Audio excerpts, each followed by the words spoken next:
We are back with some more Hearthstone action here at Hearthstone Global Games. I'm Raven, joining me, still on the desk, but changed chairs. Shifted me out of my seat. Pushed you out of my chair. Asserting dominance there, Raven. As always, is Falcon. Really quick series. Last series 3-0. Oh, man. I only just sat down to get back up again. Couldn't believe it. I was great. I mean, we were talking earlier between ourselves about how good Morgulard has been in this competition so far. And wow, it just blew us away, really. That series was very fast. China made some confusing plays there, it has to be said. There was something wrong. Yeah. But Bulgaria take it. Yeah, it looked very convincing. Bulgaria continued to perform very well in their group. And now we can check out who we've got coming up next. It's going to be Poland versus Vietnam. For Poland, we've got I Kill You leading the charge. MKR, Blackfire Ice, and Tutek joining him. And then for Vietnam, we have Nilio, Chiani, Iki, and Leoz as well playing for those. And some interesting stuff, mainly from the Poland team, I would say, is, for example, Tutek a few weeks ago brought Murloc Warlock, for example, to Global Games. So that was definitely a bit of a surprise. Yeah. And I do wonder if that's been... It was early on for the expansion, right? So, you know, maybe anything was possible to a certain extent. But, you know, maybe that's been just narrowed down a little bit now, and they've said, right, okay, these are the lists we want to bring, want to play, as we get lovely shots of exactly where we are. Is that us? Yeah, we're just over there in that building in the corner. I have no idea. We're not there. We're actually close to there, and we're definitely not in Vietnam. Very pretty lights. Yeah.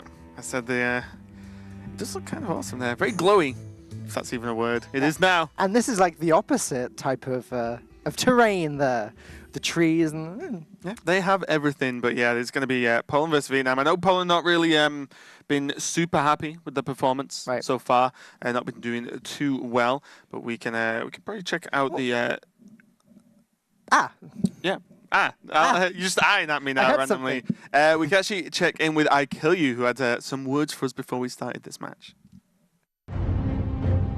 Basically, since I've started playing Hearthstone, I was playing a lot with my friends in Skype calls.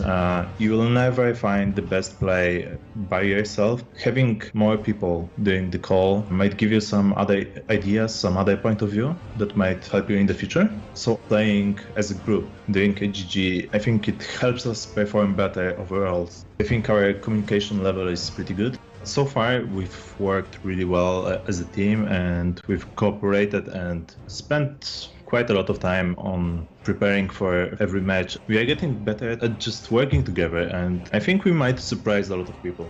I trust my guys, and we try to exchange ideas and find the best solution. Poland is awesome. We have a lot of history behind us, and we are a really proud country. We have this thing that when Poland is competing somewhere, doesn't matter if it's football, esports or something, all the Polish people unite and try to cheer for them, and it's really nice experience when they are supporting you. Obviously it isn't nice when you fail, but we have good shot at advancing, and we will probably make it out of the groups at least.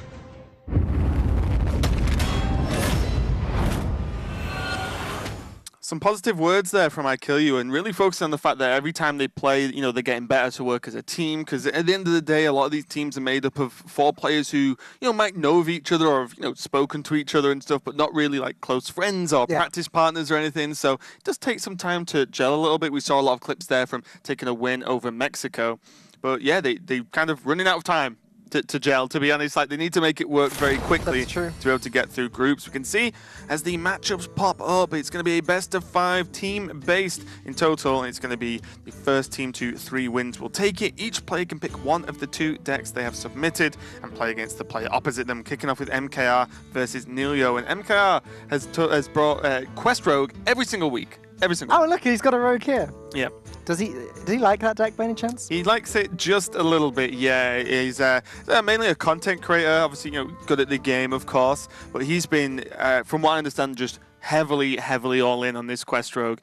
He might mix it up. He might be playing something else, of course. He might not even pick the Rogue in case there's a bit of a read. But he does love that deck quite a lot.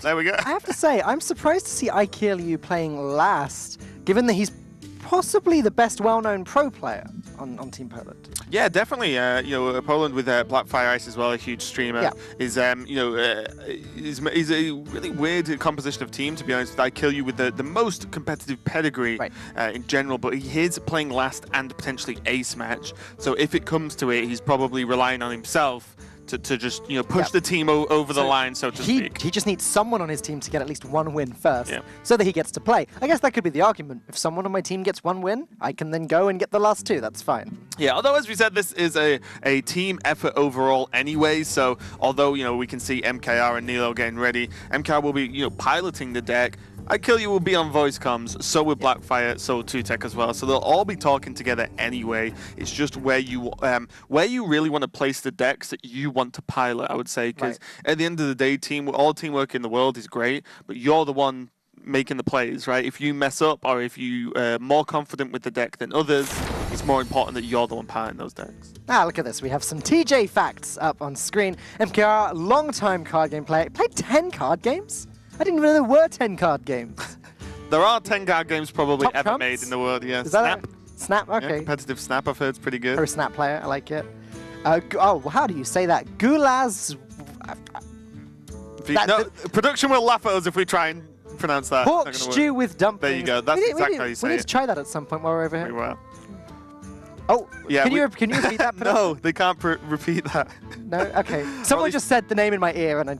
Or at least I can't repeat that anyway. So Nilo competed at 2015 at World Championships as well. Has some great results under his belt, and is probably the leader in the team, so to speak, the most well known in that team, and probably got the most results in general. Okay, he's up first. Yep. So not taking the IQ strategy, not going to wait and pull it back from the end. Yep. But as you said, team effort, every player is playing every game anyway. Even if you see one team with 3 or 4 players together and the other team with only 1, you can guarantee they're communicating with each other via voice comms, headset, whatever. We're living in 2017 now. Like, this technology is available to us. It is, and it's going to be a Rogue versus Mage coming up first. So again, I would be genuinely surprised if it wasn't the Quest Rogue. We've seen MKR pilot this deck time and time again. In terms of the Mage, we have seen a splash of Freeze Mage recently. Yeah, like earlier today, we had this exact same matchup, and the Freeze Mage managed to solve the lethal. It can happen. I think it's I think to a large extent, it's down to how quickly the Rogue completes the quest. Yeah. If they can complete it on something absurd like turn 3 or 4 with the use of shadow steps and things, then the Mage doesn't really have a chance. But if it's turn 6, maybe turn 7 by the time the quest is complete, complete and activated, then the Freeze Mage is in with a pretty good chance. Yeah, it's all about the timing of the charge minions for the Rogue as well. If it comes to post-quest, and you actually have the charge minions in hand ready, then freezes don't matter when you're playing minions from hand that can just go face anyway. We do see it is in fact the Quest Rogue versus the Freeze Mage with the Doomsayer as well, and Antonidas again, not too much of a common pick in Discover Mage anyway. No, surprising to see the sudden burst in popularity of Freeze Mages. I'm not sure what's caused that, because on ladder and everything recently, it seems to be that Discover Mage and in some circumstances Secret Mage have been the dominant archetypes for Mage. I think that might be a reason why, to be honest. If everyone's just expecting... I mean, last week, for example, just everyone played Quest Mage if they were playing Mage. Quest Mage.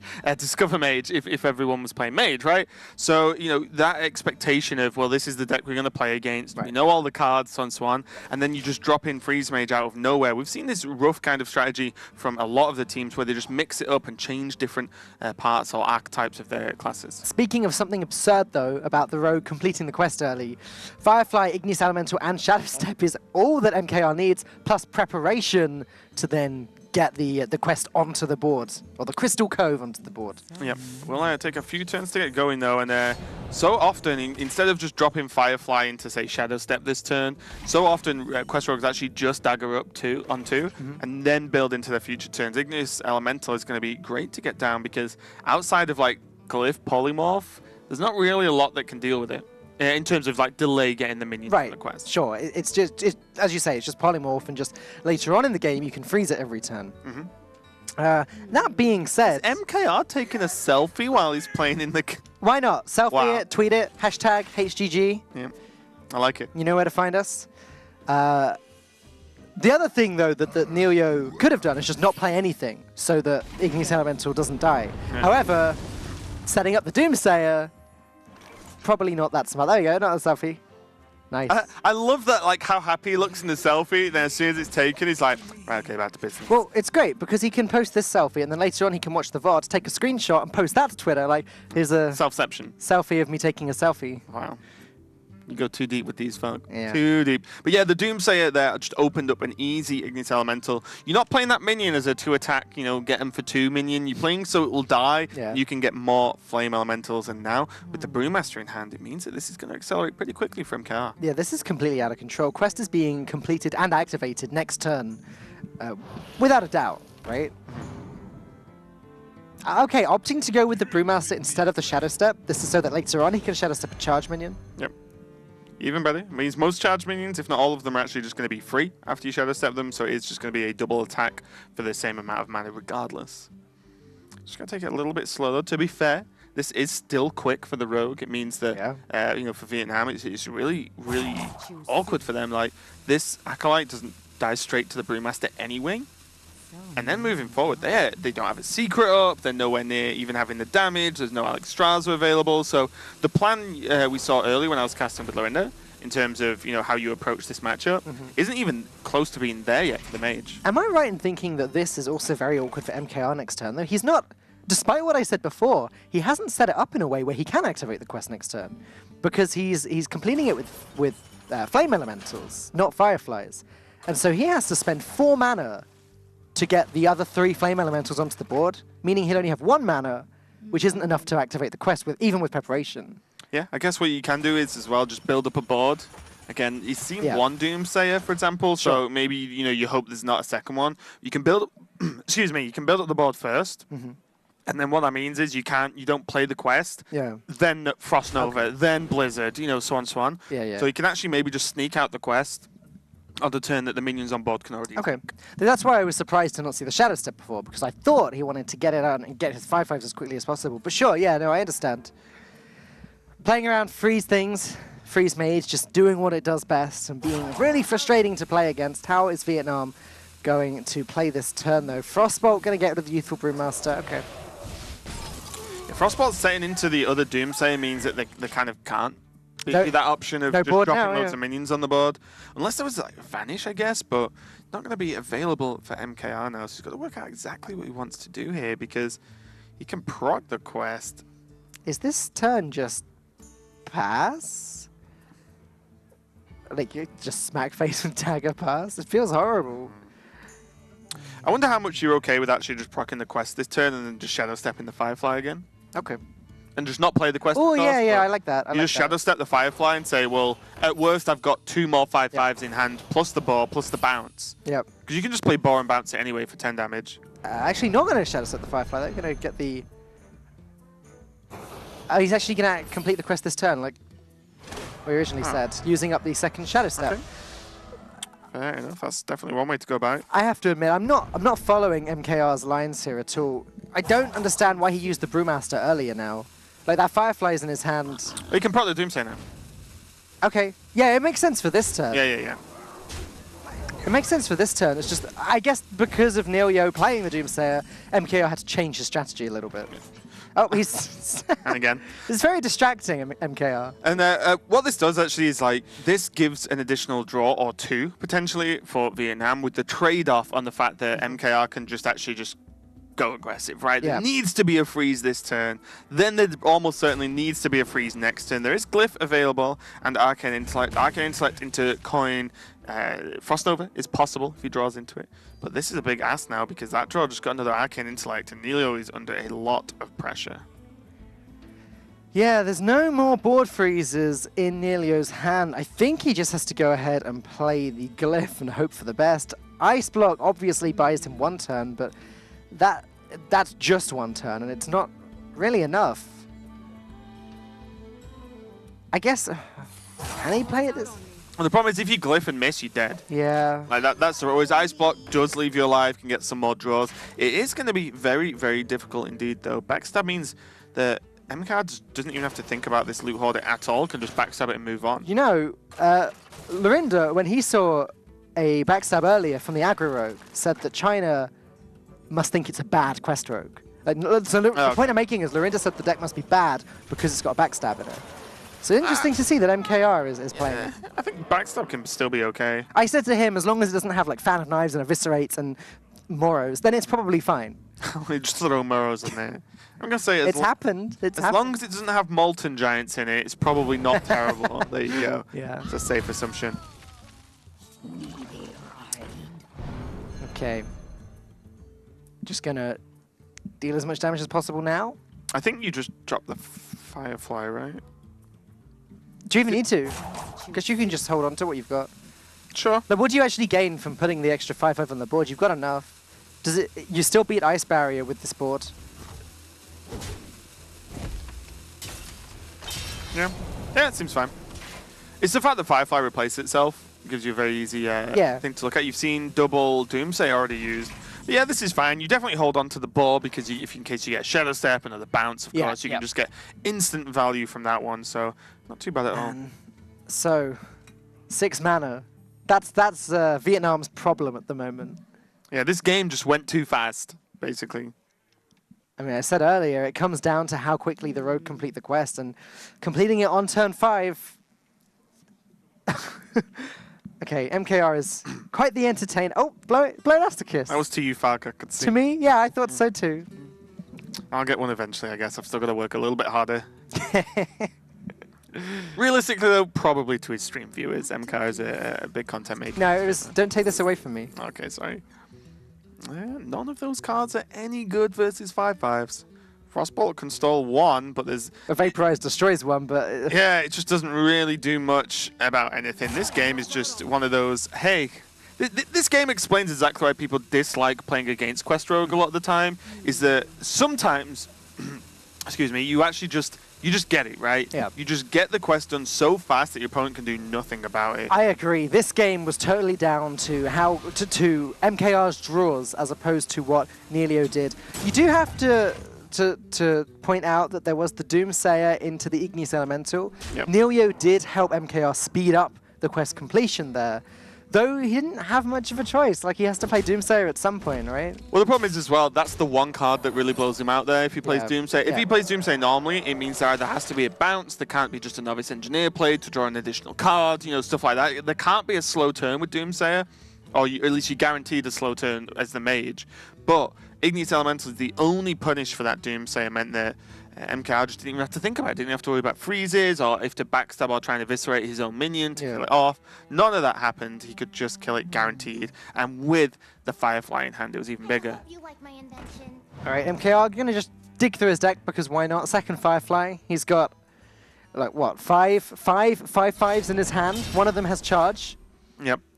No need to play any more minions on the board, of course. You're pressuring so much. There's Alexstrasza, but... It's too late. It's not going to happen quite the same way. It's kind of too late and too early. Yeah. 1, there's no mana to play anyway. Yeah. And 2, it's too late because he's dead. Right. So it's kind of hits both of those at the same time. It's bad that I'm just sort of sitting and waiting for MKR's next reaction. I just want to see what he's going to do next. So the issue here is there's still 2 turns worth of life for Neilio, but there's no way to survive that. There's no further step. Very similar to just a freeze mage, regardless of what era you sort of played it in, is that if you gain in turns but can't do anything with those turns in terms of actually trying to win the game, there's no point, there's no progression. Yep. So he can ice block this turn, not die, obviously, because of ice block. Then he can coin Alexstrasza, but then he's dead. Yep. So it doesn't get him anywhere. Coin Alexstrasza, he's dead. Play a Blizzard, he's still dead because of charges in hand. Play an Ice Barrier, maybe an Ice Barrier and a Frost Nova. That's all I could think that would be enough to buy him one more turn. But then what? Then you've But he's just not bought doing yourself anything. one Yeah, more he's turn. not doing anything. The game just resets. What he would need is, he would have needed Doomsayer to go off on a big board here. And looks like MK might have had a slight issue there. We're just going to double check what's going on to work out what's going on in that matchup overall. But yeah, as we were saying, it's one of those tough ones where if you're not making any forward movement in the game overall to actually try and win, then there's no point doing what you're doing anyway. It buys you a turn, but what does that turn buy you? If you get Frost Nova, there's no Doomsday. You're not going to suddenly get to fatigue, are you? Yeah, exactly.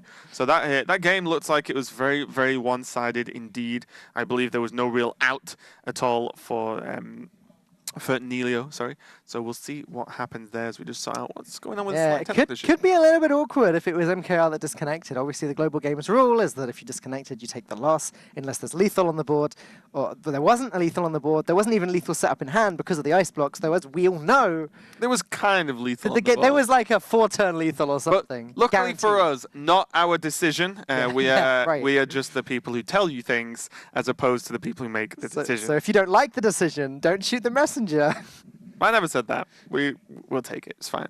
We are just look like we're just sorting it and getting back into the game. I'll work out exactly what the problem was. Obviously, one of the issues is if it's a long-term disconnect, i.e. the internet has just gone down in MKR's house permanently, or at least for more than 2 minutes, then it's going to be a longer-term problem we'll have to deal with. But so we are just getting into it now and seeing what's going on. But yeah, like that matchup just went every single kind of wrong for Nelio. For the freeze mage, yeah, absolutely.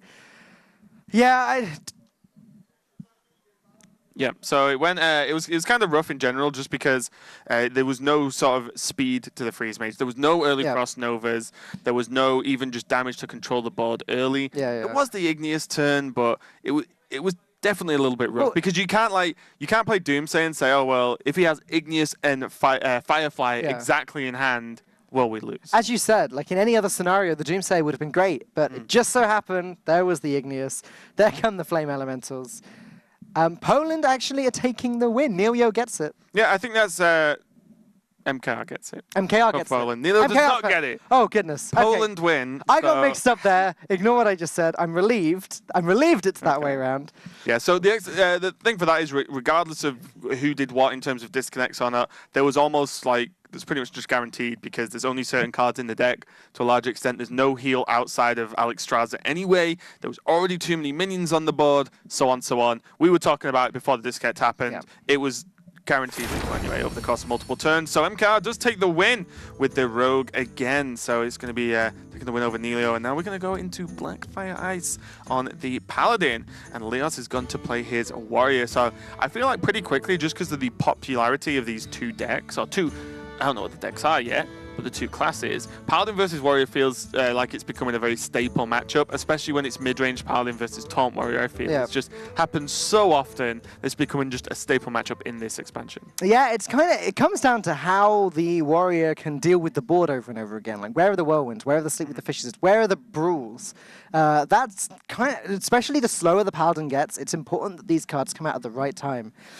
Preferably when there's a Ragnar's Hero Power ready to go and hit the Paladin in the face for 8. However, it could be Pirate Warrior. Yeah, and if it is Pirate Warrior, it means that it's just going to be very, very aggressive in general, and any taunts there from Stonehill Defender, for example, are going to be a huge problem to deal with, because although Pirate Warrior can just run away with the game, there's still early Murlocs, there's still Stonehill, and Stonehill into, we've seen a lot of Burn Bristle today as well, so all those cards can just stall it out, and whenever you actually just land a Spite Ridge Steed onto a minion against Pirate Warrior, you just win. Yeah. I don't think I've ever played a game where I've landed one, not been on like 1 health and they have Hunter Hero Power or something, you know, one of those scenarios, but in general, if you land one, you're pretty safe. I think we've only seen one pure aggro Paladin today. A while back, that was the standard type, and as we were saying earlier, it's been slowing down, and we've seen more Primordial Drakes and that sort of Paladin over time, which probably fares better against the Pirates, being able to just stall and stall and clear and stall. Not so sure about the Warrior, though. It depends how quickly the quest is complete. Again, feels like I'm saying that a lot today. It depends when the quest is complete. Like I said, it's pretty much a staple matchup. Me and Lorinda cast a Quest Warrior versus Paladin earlier, and there was dinosaurs riding dinosaurs, basically, at one point, which was kind of crazy. But the benefit Paladin has is that, one, they could just go wider on the board with the hero power every single turn anyway, and that's kind of makes the Die Insect hero power a little bit awkward. Yeah. When your Stagadon has 12 health and 4 attack and has to be hit 3 times in order to destroy it, yeah, that sounds awkward to me. Yeah, bit of a nightmare. It looks like the players are just sorting a few things out and getting ready. See them now. Blackfire in his usual setup. You've probably seen this background if you are A, Polish, or B, watch his stream, or C, both. I do watch the stream sometimes, and I say hello, and I'll get the switch to English for a second. Blackfire does stream in Polish predominantly, so a lot of the Polish community, his viewers, is very, very popular, and they're crazy.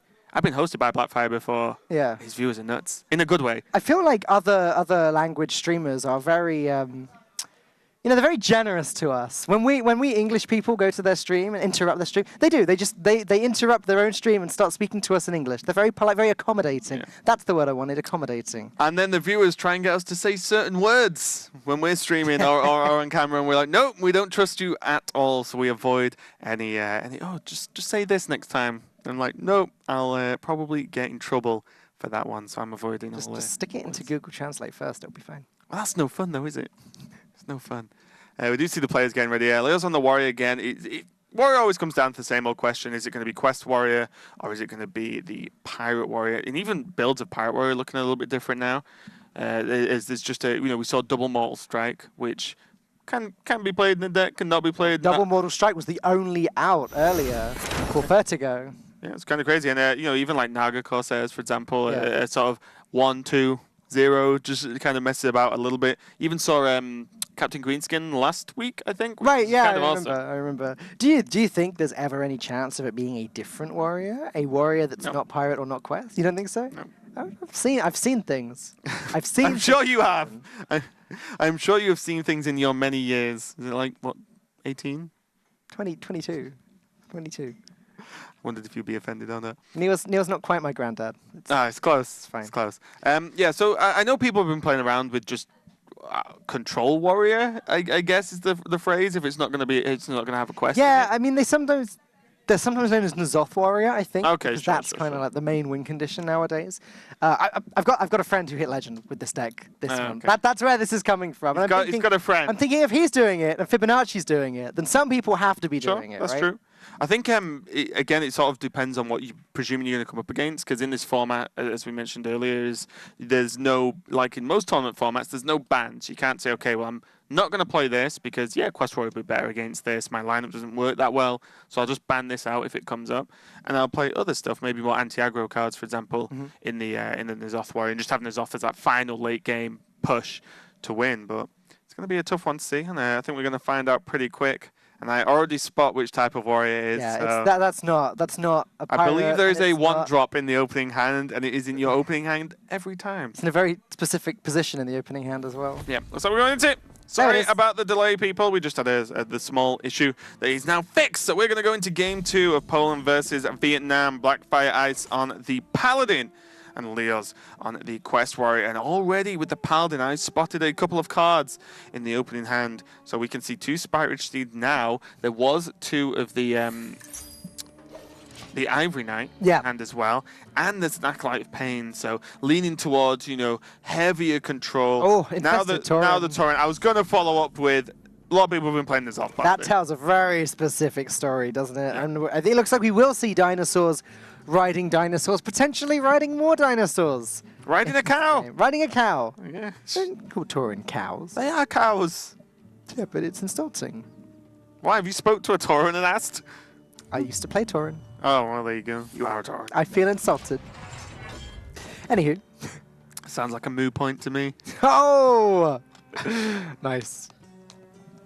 Slow start for both players. It's going to be slower for the Paladin, because he doesn't have a play until turn 3. Looks like we're just going to hero power here. Do you think something gets coined out? Probably not. If because the quest has been played, you know it's not Pirate, right? So you don't need to coin out everything too quick. And the problem is, if you coin out Acolyte, well, what are you doing turn 3? Probably not on curve Aldor Peacekeeper. Then again, it would combo well with the Acolyte. Guarantee a draw. I guess. Is that worth it, though? Doesn't work with Tar Creeper, though. Aldor Peacekeeper. I learned that the hard way. Did you? Yeah. I was like, Aldor. What? Why has it still got 3? There's no War Axe punish for anything that Blackfire has, but Blackfire probably knows that because War Axe should have gone down on 2 if there is one, usually. Yeah, I guess you're not really too worried about weapon removal that much against Paladin. It's not really one of the common picks.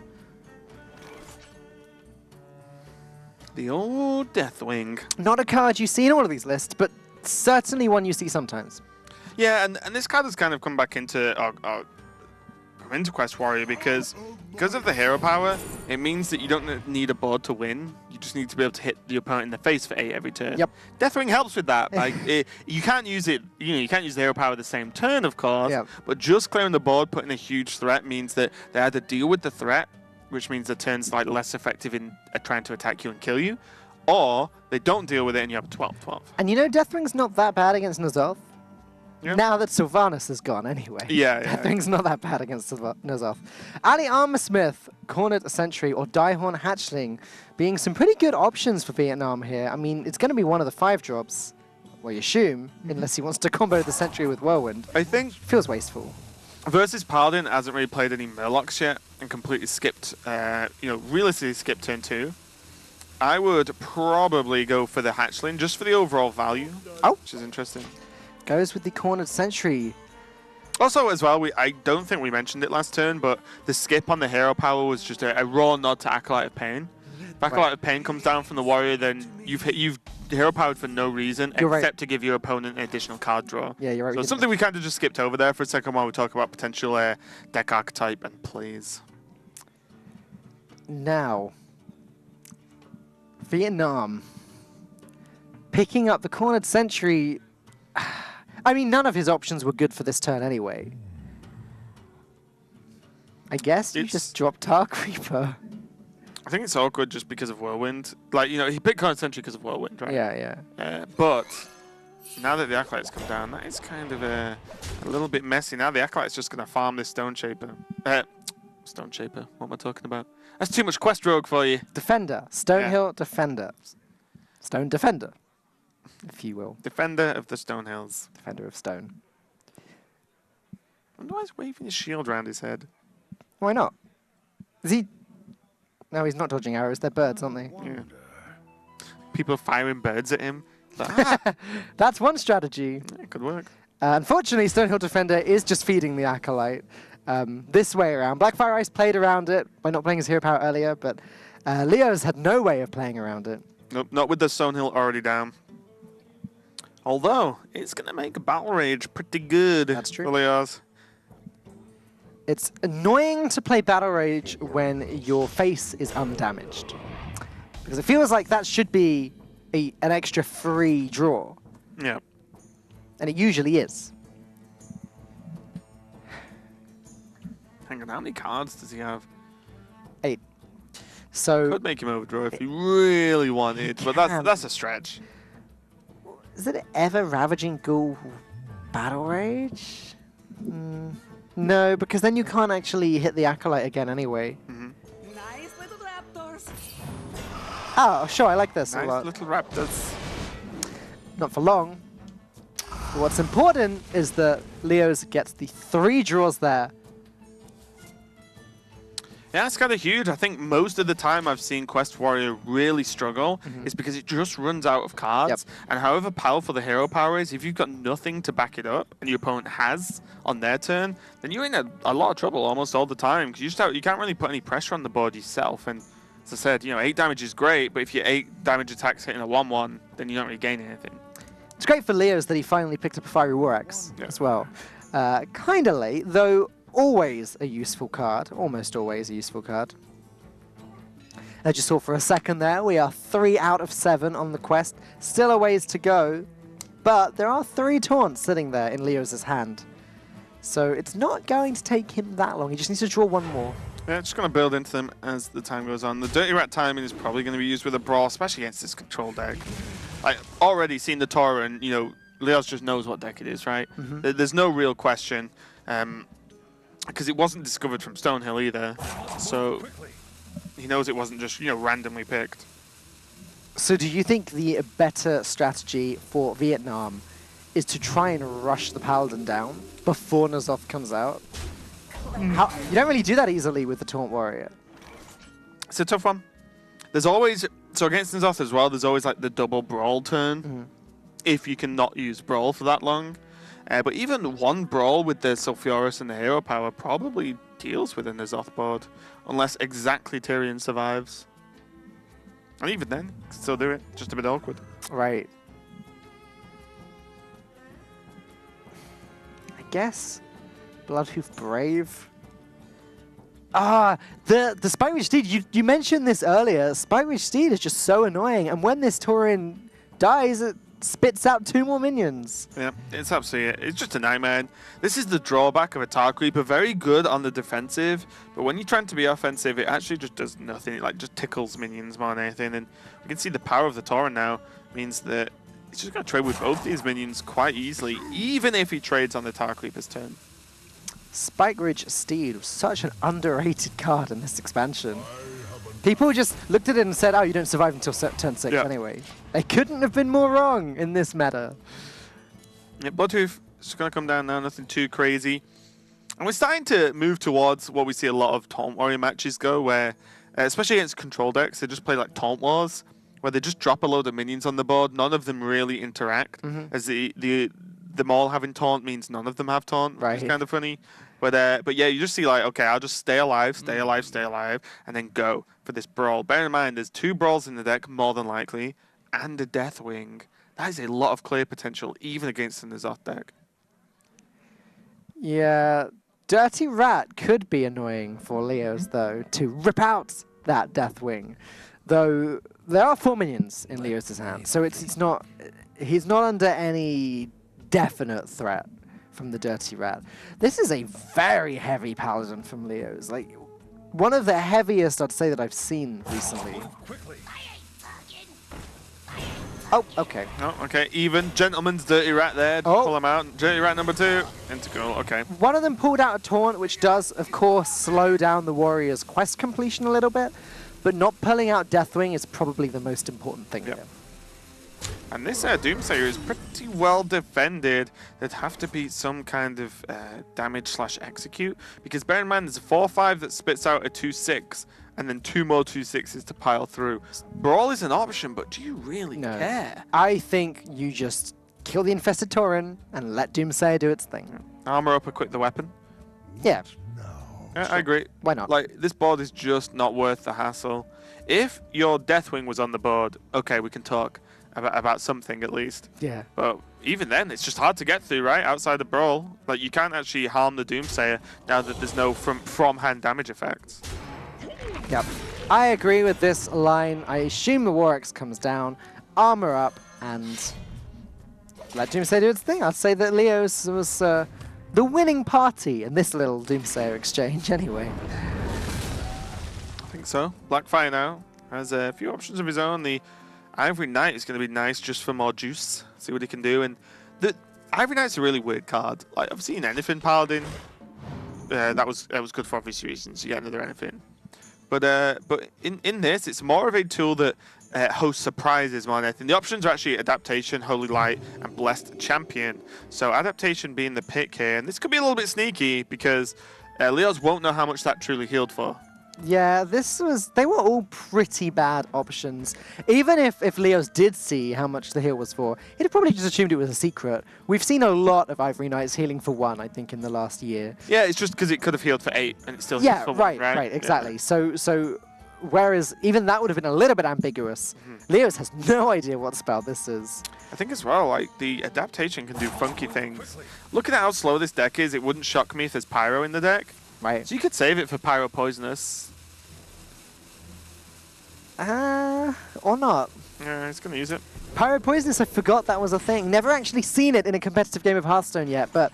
The 3-mana equality Pyro But if the Pyromancer is poisonous, then its effect also has poisonous. It's not just its attacks that have poisonous. Does that work with Ragnaros as well? If that has poisonous, does its Fireball have poisonous? Am I putting you on the spot here? Yeah, I'm going to go yes. Okay. But Makes sense. Knowing me, probably not. If Pyromancer's effect does, then... I mean, 8 damage kills anything anyway, right? Sure. Doesn't kill Deathwing. If it was on 8 health, it would. Okay. That is true. Can't argue with that one. So this Ivory Knight just staying on the board due to that Adaptation stealth. There is N'Zoth. So now Blackfire Ice and Team Poland can decide when exactly want to apply the pressure. Because also you can't just drop N'Zoth, right? One, we've not seen Tyrion or Ken. We've only seen the Tauren. Right? One Infested Tauren. Yeah. But also, it's just that even when you do have those in the bank, you kind of want to draw out at least one brawl. Yeah. Also, N'Zoth does not bring out minions that was buffed by Spike Ridge Steed. So it is only the Infested Tauren, and now I guess the second Infested Tauren once that gets destroyed.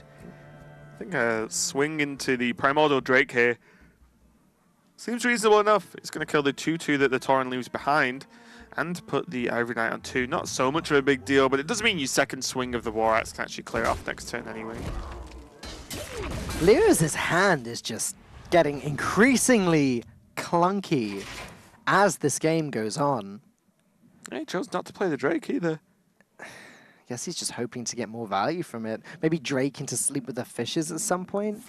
Trying to hold on to more things that deal with horrible N'Zoth boards. I don't know, but this 4-8 may warrant an execute. Yeah, well, there's also a chance for a full board clear as well next turn, where if you swing the weapon into the 4-4, play the Drake kills the two Earth minions that are left on the board, right, and then we'll proc and execute onto anything else. Except, this is now kind of awkward. It's probably going to eat and execute here, but that is really rough. There is 2 in hand for Leo, so he's using one of the 2 available, but still using executes on like just a buff. It feels bad. Rag Light Lord, just another heavy card that we all expected to see in this deck, obviously. But an N'Zoth sitting there that doesn't do much just yet. Blackfire Ace is going to want to stall for as long as possible before he plays it, though he doesn't want to stall for so long that he starts getting fireballs in his face. I'm kind of surprised Aldor Peacekeeper didn't come down here. He's going to go for the Rag instead. If Aldor Peacekeeper came down, you make a 2-6, a 4-1, and a 3-3 on the board, and clear the board, and you can hero power, right? Right. That goes very wide, and I think you want to go wide without committing much to the board. He's not actually hero powering, so yeah, I guess sort of playing around Brawl. I'm almost surprised he's not trying to bait out the Brawl. Yeah, I normally play into Brawl on purpose. Right, exactly. And then you drop N'Zoth and But win. very clearly, Blackfire Ace has a strategy here, and he wants that Ragnaros Light Lord to survive, if possible.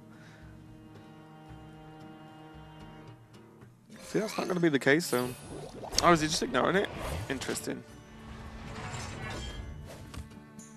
These guys just, they're both playing decks that don't interact with each other. Well, the weird thing about this play, I thought it was going to be like Whirlwind Execute or something, because the weird thing about this play is Rag can kill the Tar Creeper, and then Rag guarantee heals itself. Yeah. So it's not as if, okay, well, if Rag doesn't hit something else, then I can execute it or, you know, build on that next turn. I guess Leo's is just trying to complete the quest as quickly as possible. Not making the trades that you just described. You can actually go with the weapon and the Staggadon, which means Rag isn't guaranteed to hit anything. It's either going to heal the Staggadon or heal the face back up. Yeah. Just opting to push the 8 damage instead, just pressure. Which is nice.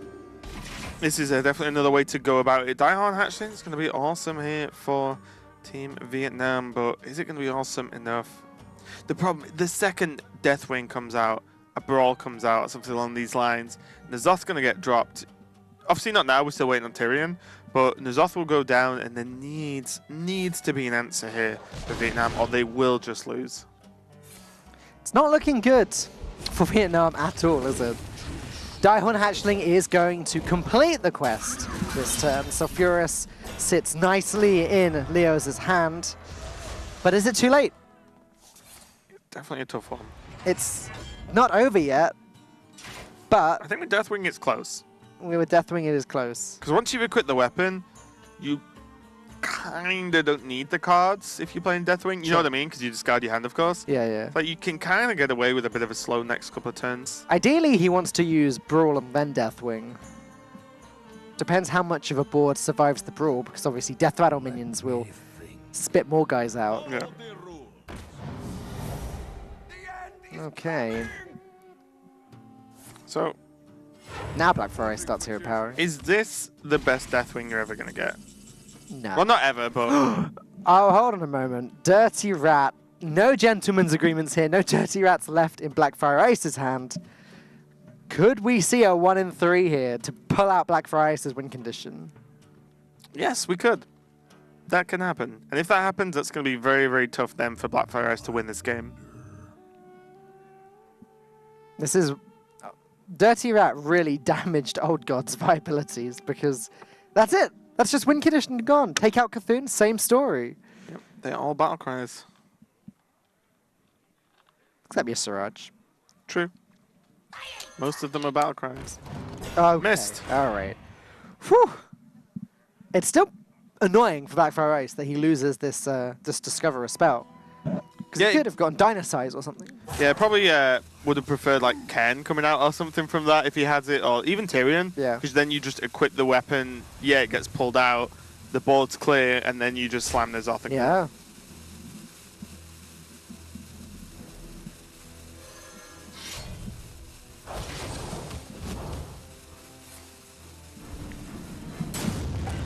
Okay, I'm surprised that he actually went with that fireball, because if it destroyed the Doomsayer, would that... He was probably okay with it, right? Then he just, Yeah, I he guess. just swings into the Ivory Knight. Yeah, that's true. There's Tyrone. Tyrone. Yeah. Shaman. Tyrone. You're just saying words now, Falk. Doesn't make any sense. Miracle. Hey, don't say miracle. No, that was a jab to soul. Yeah, that's fine. He's not here to defend himself. But yeah, Tyrion gonna come down and cause some more issues for Vietnam. Do they just have to go for Deathwing now? It's very, very difficult indeed. We can see it. Deathwing just gets nailed by the Peacekeeper or the Equality, or either or. But either way, it's going to be a rough one. You can make Deathwing a 1-1. I think Leo just has to hit it and hope, right? Hit it with the weapon and... Oh, but his health is so... No, that's what I mean. Like, can you hit it? Like, he's 1 damage away from just losing to Ashbringer. He could draw something cheap and just brawl. But then if you lose it, then you're... Oh, man. This sucks for the warrior. Acolyte Brawl is a play that has been seen a lot historically.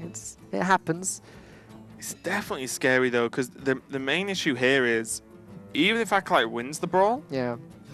you're 3 turns away from dying. 3 turns plus 1 damage away from dying. The reason I like it, though, is that if he plays the Deathwing, he probably loses anyway. He obviously believed that this 50-50 was a better chance to just go on a little bit further than the Deathwing was. I guess. It didn't pay off. Now this game is looking very over. At least the Fireball went in the right place. Did it? You want to just pop a Divine Shield with it? Why not? What does the health matter, right? If the Paladin's never going to hit 0, then the Paladin's health doesn't matter. At least going to come down, put the old pack into the deck. Again, not that I can imagine us seeing going this far, because this is already lethal just on board at the moment. Yes, the hero power could kill the Elise, but even then, it doesn't really matter. Yeah, I'm just racking my brain trying to work out what Leos can draw to go on. Yogg. I was accused of memeing that too often a few weeks ago, and so I've been trying to keep that to decks that actually run Yogg now. This is the first time I've ever said Yogg. You're ruining everything. What, ever in your life? You've never said the word Yogg before? Ever in the past month. Okay. Correct. Normally a card that digs Warrior out of a lot of awful situations. Not this one. But this might be too awful. Now it's just Deathwing. I don't think there's even a question here. And even then, you still have a 2-turn clock. And then Deathwing just has to win a brawl. You have to draw a Brawl first. Yeah. I just slam this off if it was me. Yeah. Well, you don't slam this off. I guess you just can't Peacekeeper. Oh, Peacekeeper does ruin things. Peacekeeper with Can just seems too good to be true. Equality Peacekeeper, make Deathwing a 1-1 and make him feel inferior. Yeah, he's used to it. It's just like he's been summoned from a Barnes. There you go. He's going to open his off. Very confident that one card isn't going to ruin anything, although Brawl would kind of be awkward. No, he wouldn't. This is just win, right? Yeah, it'd be awkward if Deathwing... Oh. If Deathwing won the Brawl, it could just go face, and then Hero Power could win the game. Wow, yeah, that's a good point. So Deathwing... Vietnam actually have a to chance play. there. Yeah, oh my god. So this is why at first I was like, oh, you just bring back Tyrion and the Chieftains, it's fine, the Torrent, so it's fine. But Peacekeeper Ken just does the same job, right? You never die into just, what, 12 I said damage? to you a minute ago, all Vietnam need to do, all Deathwing needs to do is win a Brawl, and you said you need to draw a Brawl first. Well, there it is, let's go. All right. I was just being honest. You do need to draw Brawl to play Brawl. Factually correct. Okay. I mean, I don't even know why they're waiting. There's only one way they can win this game. Yep. All right. Here we go. Are they waiting for the rope or something? Because they might actually mess up as a result of that. Oh, look at Blackfire Eyes. He's like, I cannot believe it. Oh, okay, got away with it. First thing killed by the Brawl. Tyrion's just like, please. please. I couldn't even scratch my Divine Shield. You're not losing me in a brawl. You think Deathwing is going to beat Tyrion Fordering? Okay, let us know who you think's going to win. Well, we just saw who won. No, in an actual one-on-one fight, not a brawl with other minions involved. Oh yeah, when you add some infested Torrent into the mix, it really messes up the solution. Changes everything. But congratulations to Poland. They go 2-0 up versus Vietnam. And yeah, kind of a weird game. Just that super late game N'Zoth Paladin, because I'm pretty sure that's even greedier than some N'Zoth Paladins I've seen as well. Just getting the work done. And now we're going into Tutek versus Chani. And Tutek, I mean, this guy brought Murloc Warlock. I'm afraid of what we're going to see in this priest. Afraid or excited? I'll be honest, a bit of both. A bit of both, right. I'm just excited. It's like when you go on your first date, you've got a mix of fear and excitement. Right. There you go. That's what I feel like going into this priest game. I want to see Hemet. Hemet? Why would you ever play Hemet in priest? Nah, it doesn't make any sense whatsoever, but I'd like to see it. One of the few classes that I wouldn't even consider it. But I'd like to see it. Falcon likes to see bad decks and play bad decks, probably. Confirmed. I'm legend. I will make no further comment on the legend thing. But no, it's going to be, what was it, priest versus... Hunter. Was it Hunter? I think it was, no. It wasn't Hunter.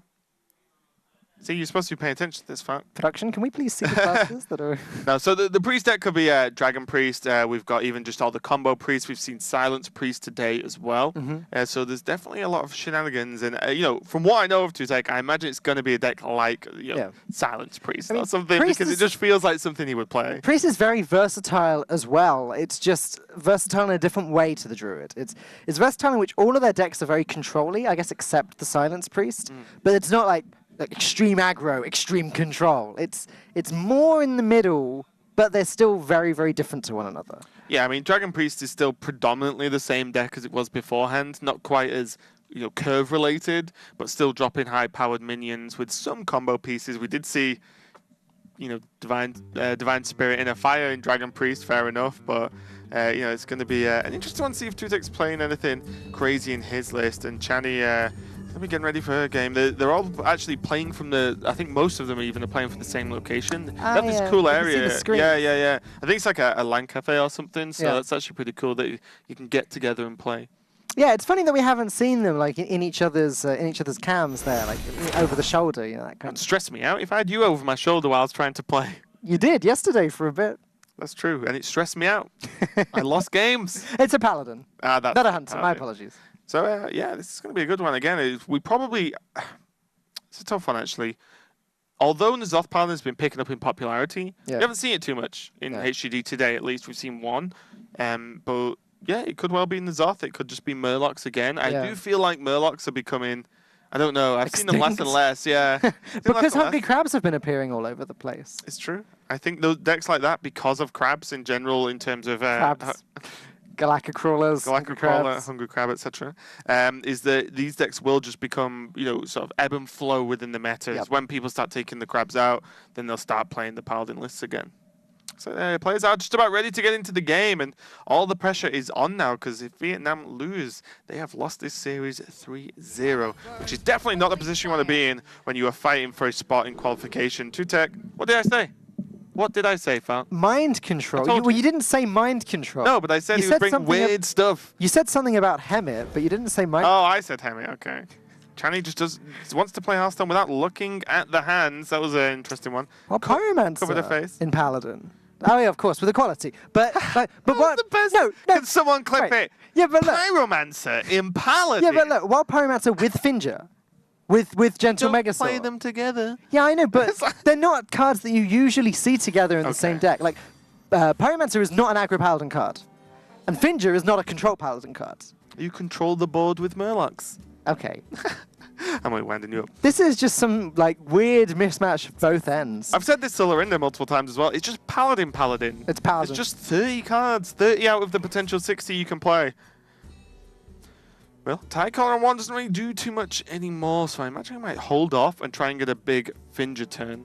Looks like the key, because outside of what exactly Dragonfire, there's no real good way to deal with Finger if you're the priest. Yeah, it's a shame that she doesn't have a Rockpool Hunter in hand, because if she did, I'd be fine playing Tidecaller here and then just playing Rockpool Hunter next turn, buffing up, killing the Cleric. And then the cleric gets in and fired, and you're like, no!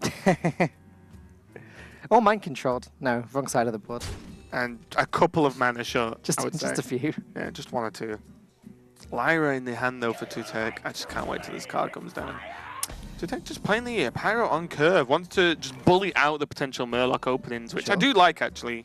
There's nothing in hand that, there's no powered shield, there's no circle of healing yet, so if they're even, if they're in the deck, so there's nothing that the Pyro's actually doing for a while. Yeah. So you may as well just get it and start battling these Murlocs that you're expecting. I like it. If you can get board control before the Murlocs even get there, then you can probably stop all of the synergies from coming down at all. Tutek doesn't have a great Lyra hand at the moment, or even a good Lyra hand. No coin, no Shadow Visions, no shield, no Radiant Elemental, all of the kind of synergy cards he wants with that. But, no, there's Radiant Elemental. But if he does play Lyra and get it to stick for a turn or two, it doesn't really matter because he only needs to play 1 spell and then it can just start to snowball. Yeah. I think I actually put the Pyro into the 1/3 and heal it and then just go face. Huh.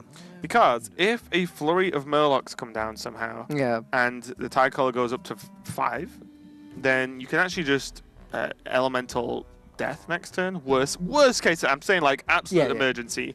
And what this does is, like you said, Tutek's missing cards, right? He's just not got the cards he needs with his hand. So get one.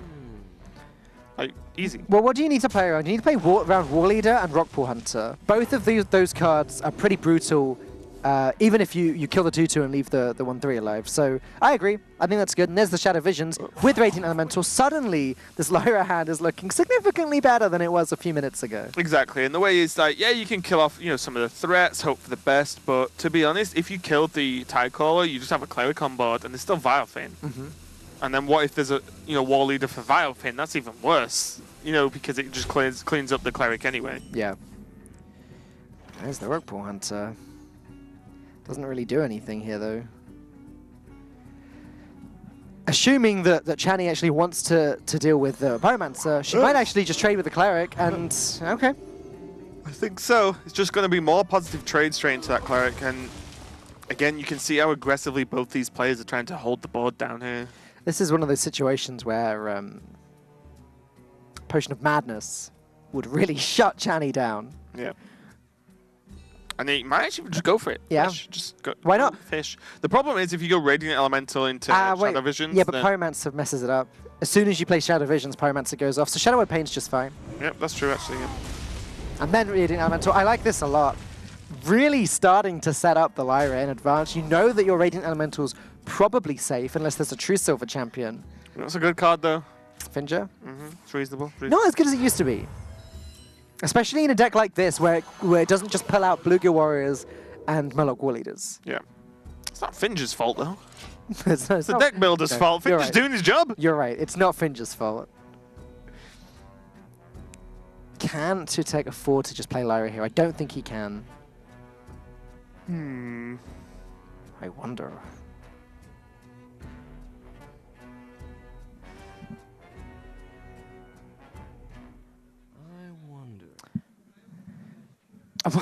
What else does he do? Priest of the Feast might be another option. It's better statted than Lyra, less likely to just die to Finger. Although Finger's going to kill something anyway. Yeah, the real issue you've got is not so much Finger on its own, but the combination of the follow-up from the Paladin. So Chani, for example, you play Lyra and you're like, okay, Finger can't really kill it. Yeah. What if there's True Silver? Yeah.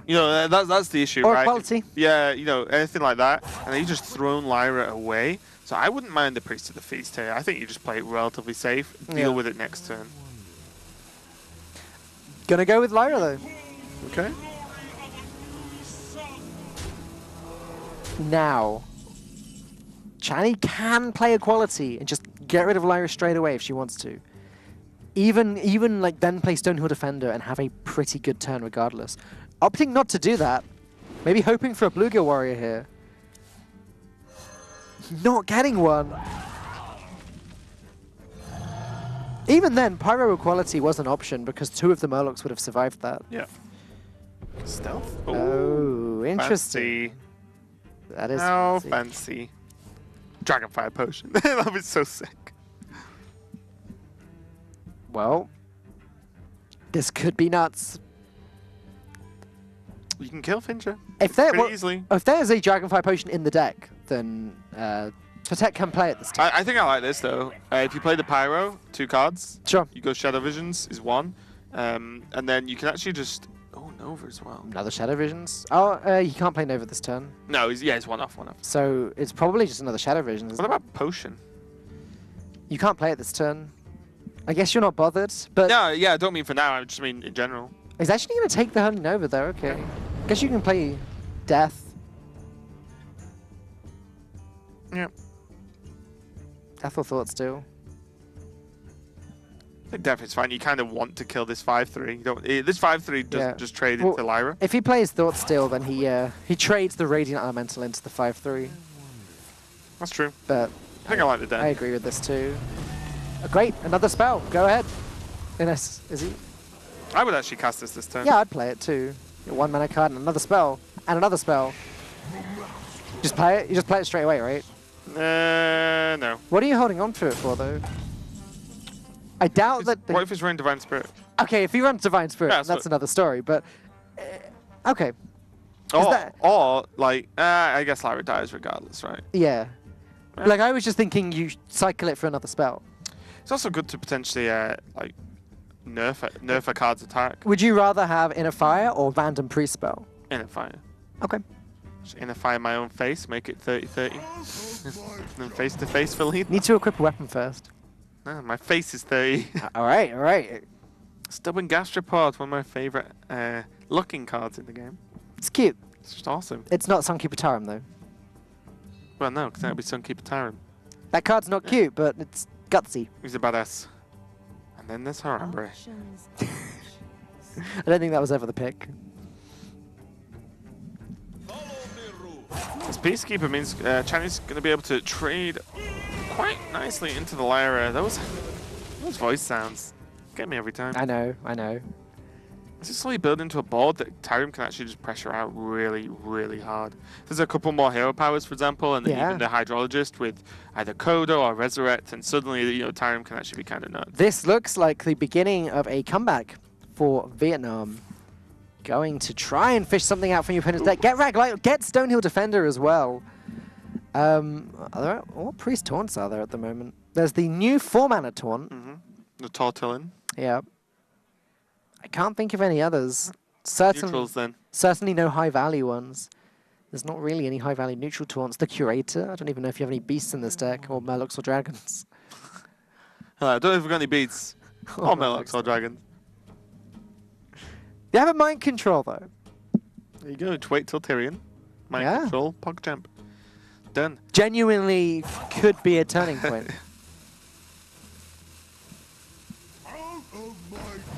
So look, what's on offer? Rathion, Abomination, Mogasham Warlord.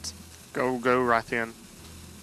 Maybe Abomination because the AoE damage is actually pretty nice. Yeah, I was looking at Rathion as well, but you're right.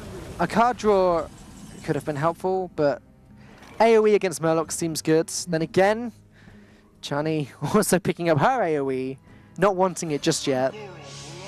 Yeah, Sunkeeper's fine here. Just get the clean trade.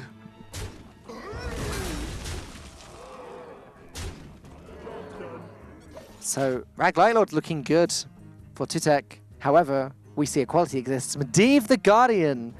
Well, makes sense. Talking about. Makes sense with the mind control, doesn't it? Get yourself a nice Yogg-Saron from the ATH. So kind of you to join me. Well, even Holy Nova's going to be nice, creating a 5-drop. Second Sunkeeper Tarim seems... is it wasteful to play it now? It's so strong. You push so much damage and claim Medivh, but... You can hero power as well. Yeah. But he could potentially punish Tutek more later if he plays more big minions. That's true. I think I like Tarim here, but I can see the argument for not playing it as well.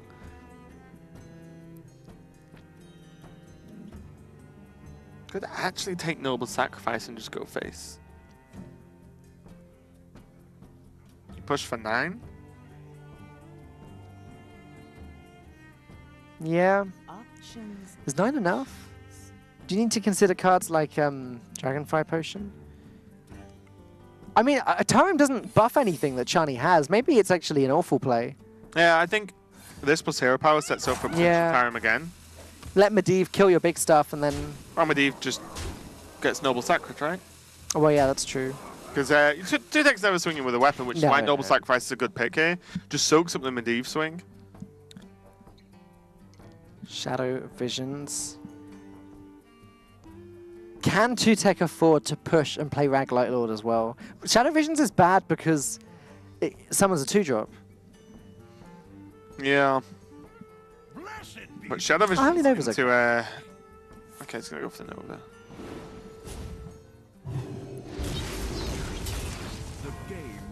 Does 2-Tech ever try and attack the 3-1 with the weapon now? Because he knows it's not Getaway Coda or Redemption. That's true. That's true. Opens up the attack, and it's going to be get down. And certainly one of the few outcomes that would allow Medivh to attack, not so much allow him, sorry, to attack second. Yeah. And you use a charge of ATS. Because let's be honest as well, 2-Tech has Shadow Visions, has Ragnaros, still has the Radiant Elemental. Yeah. So we got a lot of value. So if you miss one swing for potentially clearing most of the board up, that's probably worthwhile. Do you think he runs Elise in that deck? Probably. So maybe there's an argument for holding onto Shadow Visions, playing Elise and playing it immediately after. Also, he just didn't need Shadow Visions yet, right? No. I think really he's looking for. Now, Channy has a few more options herself. There's the Tyrium again. Just help trade away this board, but it feels kind of bad. Yeah, Chani actually able to deal with this board over and over again for the time being. Tyrium's going to deal with most of it once, and then Pyromancer Equality is going to deal with it again. Do you have a Pyro Equality this turn? And then you just burn Bristle Hero Power? Okay, yeah, that's an option. Because then that's an extra 6 damage from Tyrium potentially next turn. I can't help but wonder if Equality Drake is also another option later. If you can save onto the Equality and use it with that rather than the Pyromancer. Yeah. Looks like Burn Bristle is an option here. Maybe none of those plays are the way forward here for Channy. Channy just wants to keep the taunts up and survive a little bit longer. Try and bait out a stronger clear. And there goes Medivh. Double trade in. Okay. Powered Shield, not great for the ATS.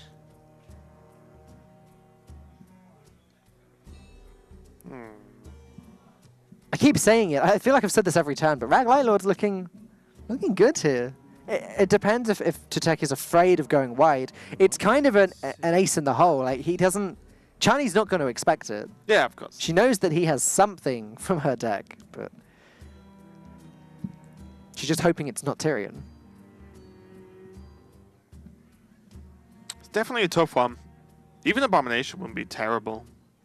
Sure. Because your minions are generally bigger anyway, so the 2 damage AoE isn't going to be too horrendous. You can still hero power behind that.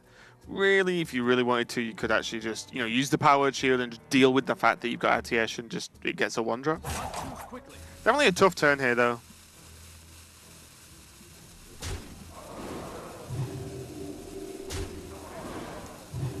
Okay. Oh, there's a play where 2-Tech just does nothing except hero power this turn and just says, I've got the board. What's the problem?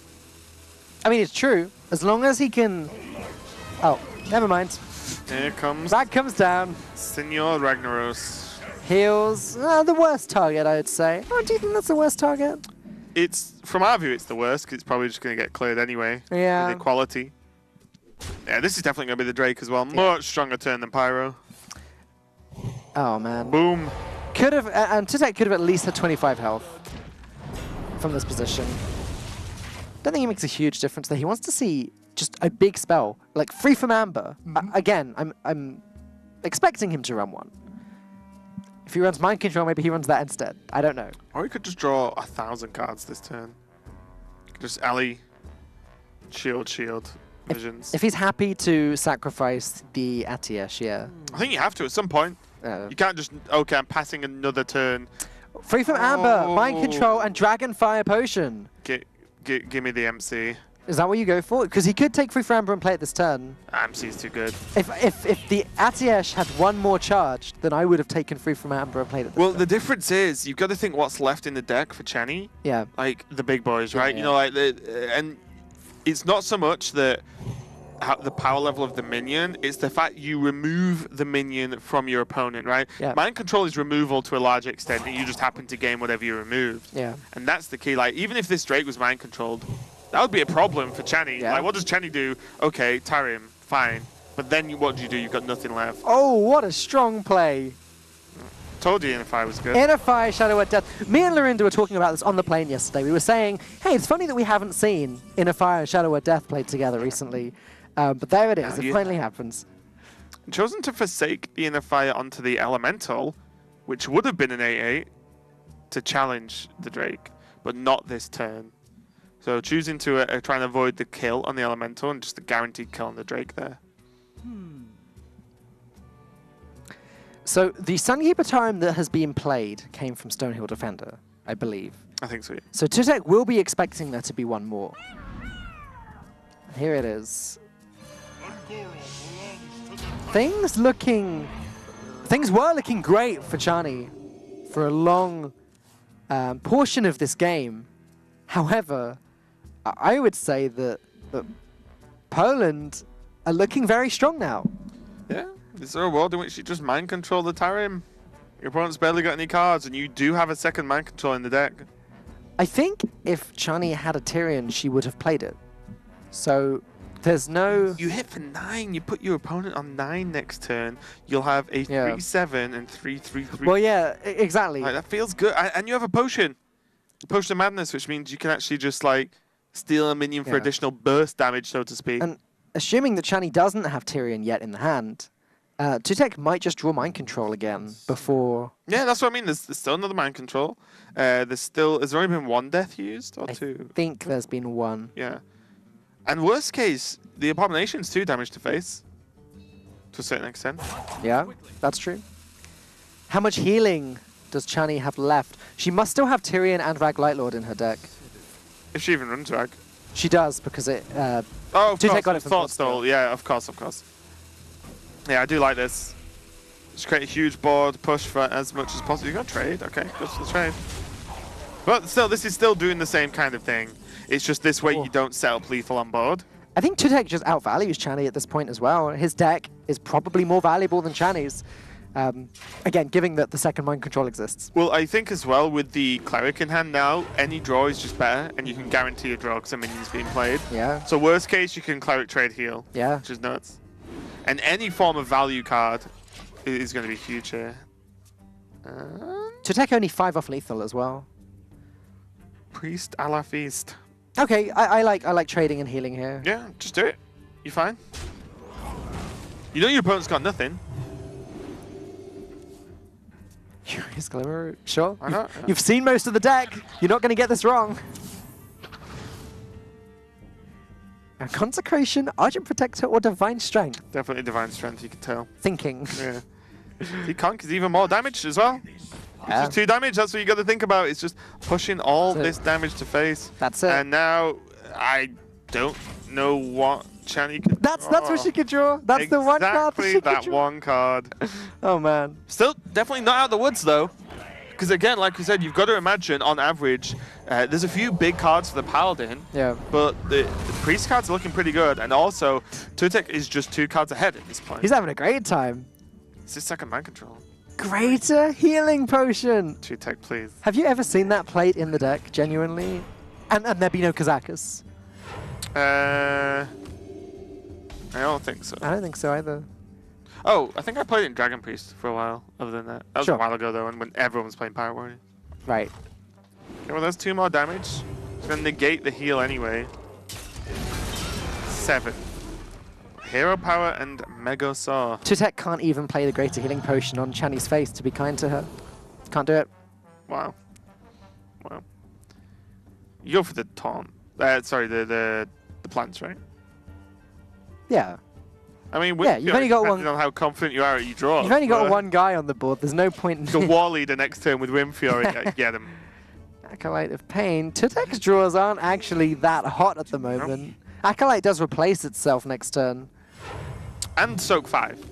Yeah. Right. Yeah. Because that's a big deal. That's true. There's a chance that Chani could race, especially with that draw now. So, soaking up 5 attack or now 4 attack is actually very important because that's like the difference between, 10 and 6 here, which is actually kind of huge. It's actually starting to go downhill for Tutek again.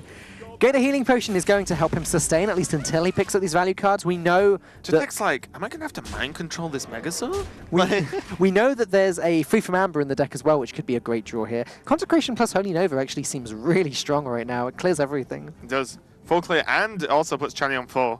Yeah. Which is, you know, again, Priest doesn't normally run a lot of bursts, but knowing Tutek, there could be a Mind Blast in here somewhere. Which wouldn't surprise me anymore, honestly. He runs the craziest We stuff. haven't seen it from Shadow Visions yet, so don't get too excited. We also didn't see Greater Healing Potion from Shadow Visions, so anything can happen. Exactly.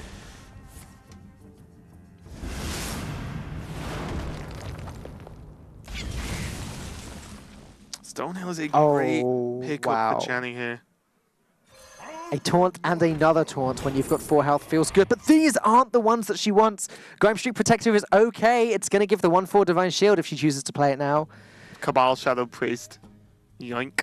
Yeah. See it coming. Oh, man. I mean, you do it, right? You have to. You need to kill your opponent. Can you wait 1 turn and get 2 Divine Shields? No, it's not worth it. It's not worth it. You just need a 6/6 on the board. Yeah, I agree. And this could also be a mind control target if Tutek picks it up. He's looking like he's running out of cards. It's no good. What is happening this game, Raven? I don't know what we cast anymore, to be honest, fun. I mean, Great Heal Potion's fine. Shadowword Pain's fine. Even if you want to bother Shadowword Pain in it, you can. I don't think you pain this turn, do you? No. You just heal and pass. Maybe you play Healing Potion if you're worried.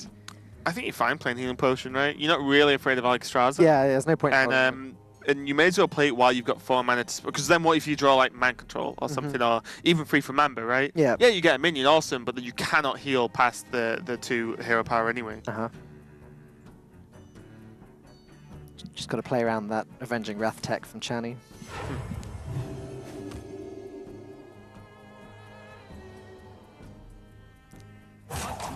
The only benefit of not playing Healing Potion is that it makes your opponent think twice about what's in hand, right? Yeah. What is in hand that they could not play? But he's going to commit. Tutek, just putting a minion on the board. Right, okay. Time up, Tutek. You need to pick up your mind control right now. Put your faith in the light. No mind control. Yeah, no mind control now would just probably seal Tutek's fate. But he's only got, what, 3, 4, 5 cards left in his deck? It's got to be one of them. It'll be a crazy one. Here's Tutek's response. Channy head in hands. Free from Amber. Free from Amber. But what's good enough? These cards aren't. Nozdormu go.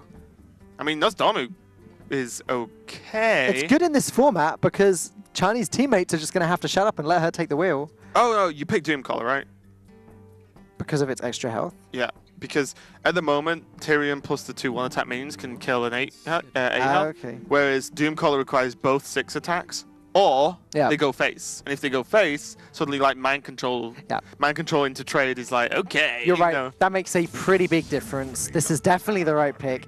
The Nozdormu must have been tempting just because the whole team format thing and it can mess them up. The problem is when they're on 1 card a turn, it doesn't really, Well, do we that's- play it or don't we play it? It's like, go, go, go! Ah! I guess it can mess up the trades, but you're right. Hydrologist. Is that going to make a difference? Probably. Kodo, Redemption. Yeah. Eye for an eye. It depends if Tutek has to kill one of the big things before the Murloc. I mean, you just use the pain on the Murloc, right? Yeah. As soon as you see the secret come out. But, you know, Johnny doesn't know that. I think Redemption's fine. Yeah. It's the best one. It's the best one for Seth. Because then damage has to go into the 1/4. You could even she could even just trade off the 1/4 now. You know, like, if you were that bothered about getting a value redemption, but let's be honest, something quite ridiculous has to happen. This has to be mind control. Mind control or bust. Game, at least. That's Not mind control. I feel Dude, so. Cannot believe it. I feel so bad for him because that game was. It really was starting to go in his favor. In fact, I was pretty certain at some point that he'd won this. Yeah, very back and forth overall. The big clears, very, very important here. And you see Channy just heading out, I just need to win this game. And to be fair, they need to win this game so that a team can continue playing in this match. Well, she knows there's a mind control in the deck, so chances are she was just waiting for that. She saw one off of Shadow Visions. She looks pretty happy. I don't blame her at all. If all the pressure rides on your game to stay in the match, I would be a little bit relieved myself, but what a game indeed. That was awesome just to see. I told you about 2Tech. It just brings crazy stuff, and I'm kind of liking it, to be honest. Yeah, it's just a shame he couldn't quite get that win. He got so close, but the Paladin, just with the hero power helping as well, just able to get some more valuable draws than 2Tech. Which is unfortunate. That free for man came a little bit too late. Mind control, non-existent. Yeah, there were a lot of turns there where it was just enough, and just enough. Graphic will be updated in a minute. The next game we do have is going to be I Kill You versus Nelio. So it looks like Neo's going to be playing twice because one of his teammates can't actually make it overall. So this was told to us beforehand, so it's not a breaking of the rules or anything. It's completely fine. We were fully aware. So I Kill You on the Warrior versus Nelio on the Rogue. And already I Kill You is probably... from what I know, I think I Kill You plays Taunt Warrior often. So if he's going Taunt Warrior versus Quest Rogue, I'd be a little bit worried. But there is a chance that, he switched it up to Pirate, for example. Well, Warrior versus Rogue is a matchup that we have seen a couple of times already today, I think. Well, in the whole of global games, we've seen it a lot. But even today, I think we've seen it twice or even 3 times. This may be the third. The players getting ready to go. I Kill You, we saw him in his interview earlier. He is the only player in Team Poland that's going to be playing from now on. If he wins this game, then it's going to be going to the... Sorry, if he loses this game, it's going to be going to the ace match, and he'll be playing again. It all rides on him for Poland. Yeah, it does. There's... It's still, still team-based. It's still going to chat, of course. I Kill You loves rock climbing and sailing, and that's him on a boat. Here he is on a boat, nice. Good-looking guy, I Kill You. Good-looking guy. And Nilo, we checked out Nilo before, so the main thing about I Kill You is I feel like he's very hard on himself in terms of performance. Overall, when he doesn't quite make it. I know as at championships he did reasonably well, but just wasn't happy because he didn't qualify, so it's just not good enough. That's the way it is. Yeah. He's a super nice guy and very, very good at the game, and I feel like he's becoming closer and closer and closer to a strong breakout performance, basically. He's so close. He's definitely one of the best players, if not the best player in Poland for a start. So, as you can tell by him being the lead on the team. Right. So, I think it's only a matter of time till he starts hitting those majors or, comes back again in an HCT tournament, and already doing okay in global games, but they definitely do want this win. I believe that it's Icky that Nelio is replacing. Yep. I hope I've said that right. As you said before, we found out in advance, and I believe each player is only allowed to miss 1 as well. Oh, okay. So that seems reasonable. So otherwise, it's like because there's been rumors that someone can just not turn up at all and their teammates can play for them, but that's not. The whole of Team United States could not turn up, so Amnesiac is just going to play 4 times. But also, like what? But also, each individual player can only miss 1 week. Yeah. They have to be here every other. Yeah. But we're in this game now, and I Kill You is now rocking the Pirate Warrior with the Spellbreaker tech, as we've seen more and more common as time goes on, and Neo on the Quest Rogue as well. So, okay. This is nightmarish here for one of these players very quickly. 1, Pirate Warrior demolishes Rogue in almost every way, shape, and form. Unless it's Quest Rogue, and they can bounce a Glacial Shard, and then Pirate Warrior just loses a lot of the time.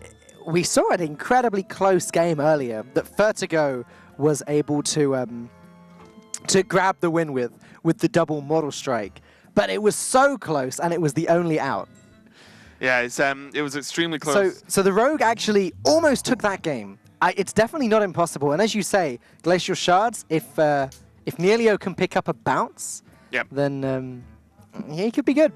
Especially if it's Shadow Step as well, because that's not even, okay, I've got to wait till turn 3 to try and stem the tide.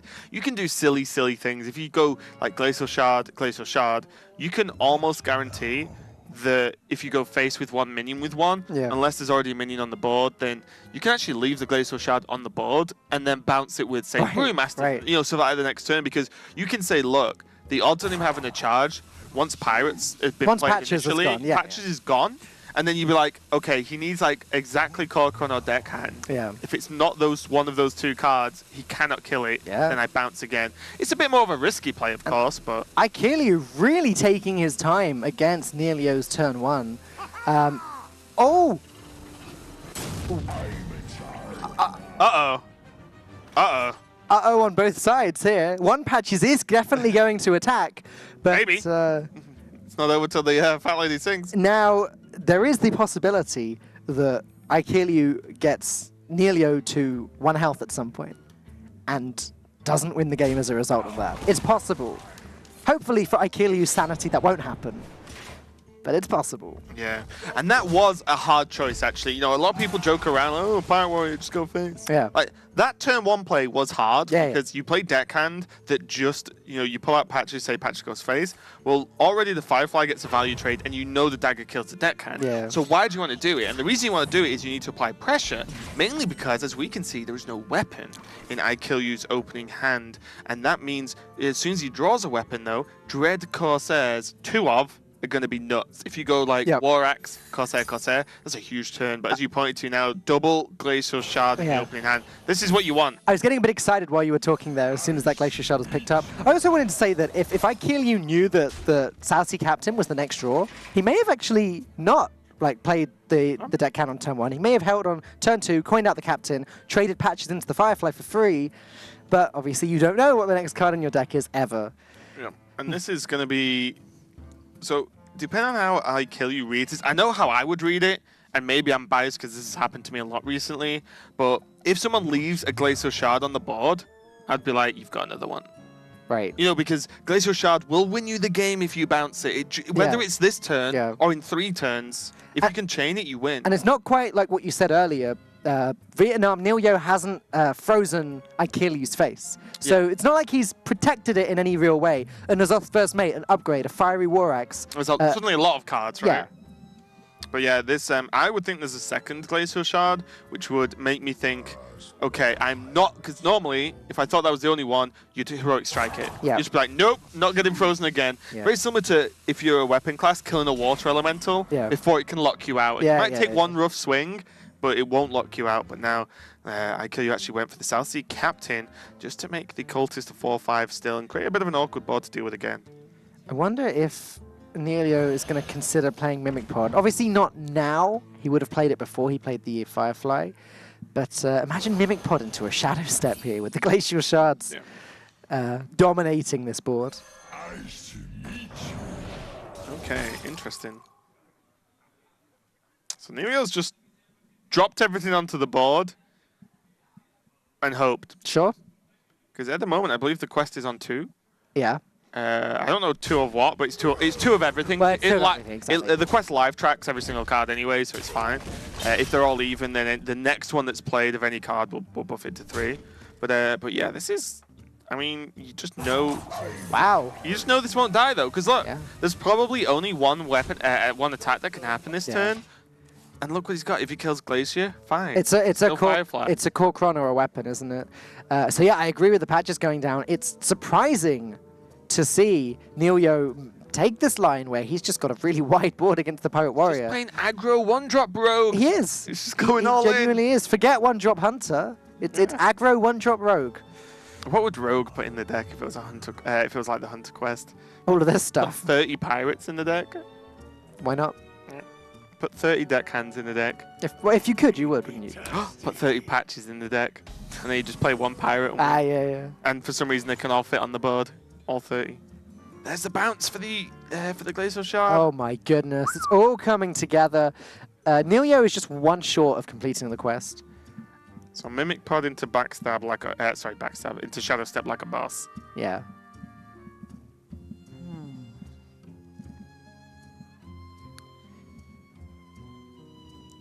All right. Yep. Here. Oh, okay. So going to Youthful Brewmaster. I guess just freeze the Frothing Berserker. Forget about it. Yep. Let the Cultist do what it wants. Doesn't matter. It's just a 3/4. Put everything else into the face. Well, there's even a chance you don't play it this turn as well, because that'll be number 3 Glacial. Okay. So this means that if the Glacial's killed... Okay, he's trading. Okay, this is what I was going to say. Yeah. If the Glacial's killed, then suddenly you're like, oh, well, this is a bit awkward. You know, you're literally running off the top of your deck. But if you freeze one trade with another, then that means that, again, the Glacial is just unlikely to die. This is actually so risky from Neilio because... Heroic Strike just ruins him. Heroic Strike? Any weapon? Upgrades. Any weapon.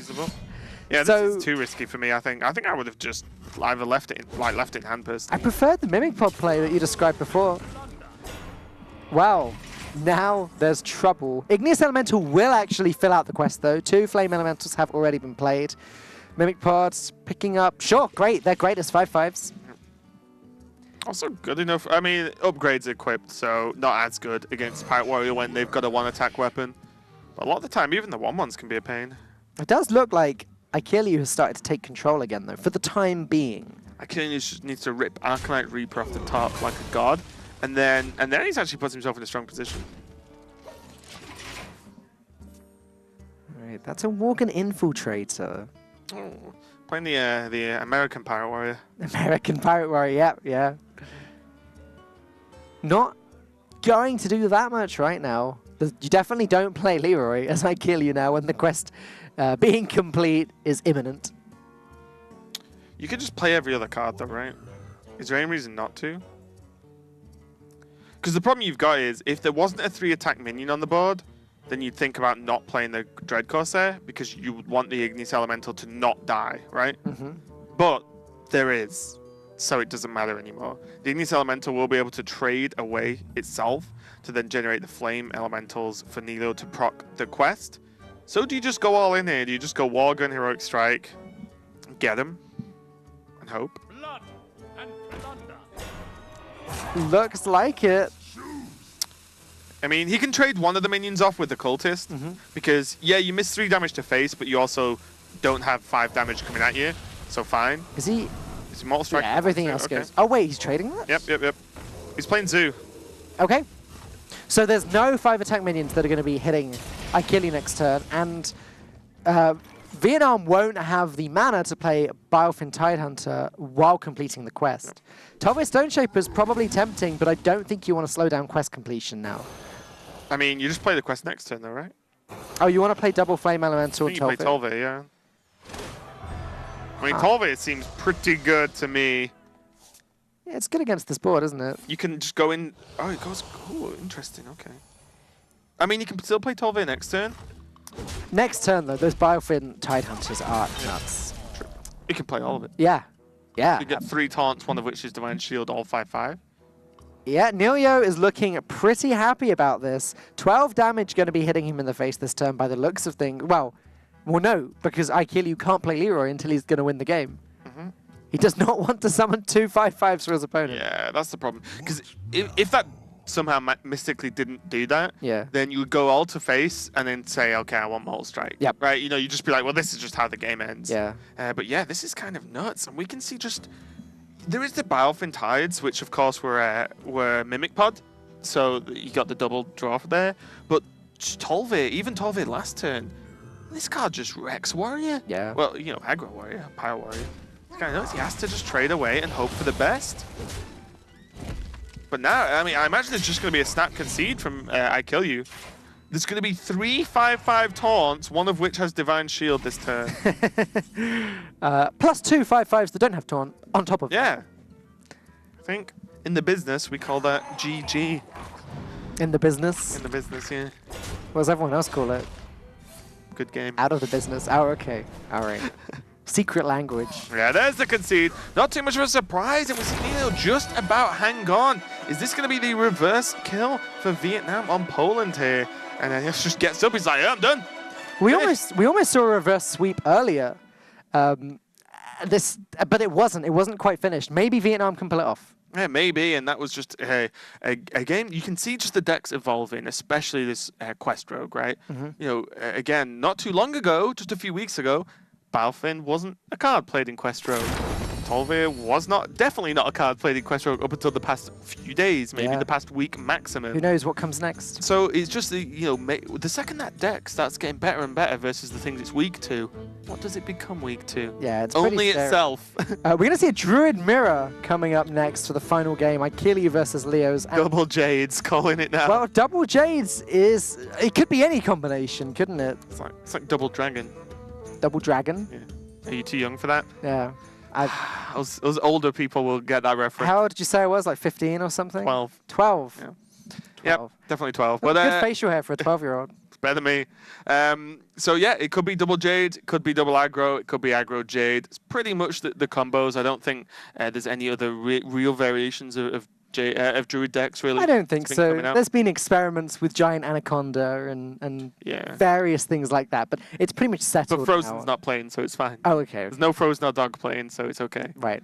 There two of the players who have been liking the ramp style druids, but I don't think you can ignore the power of Jade Druid or aggro. I personally think Jade Druid kind of like trumps it overall because I just think the deck as a whole is just better. Yeah.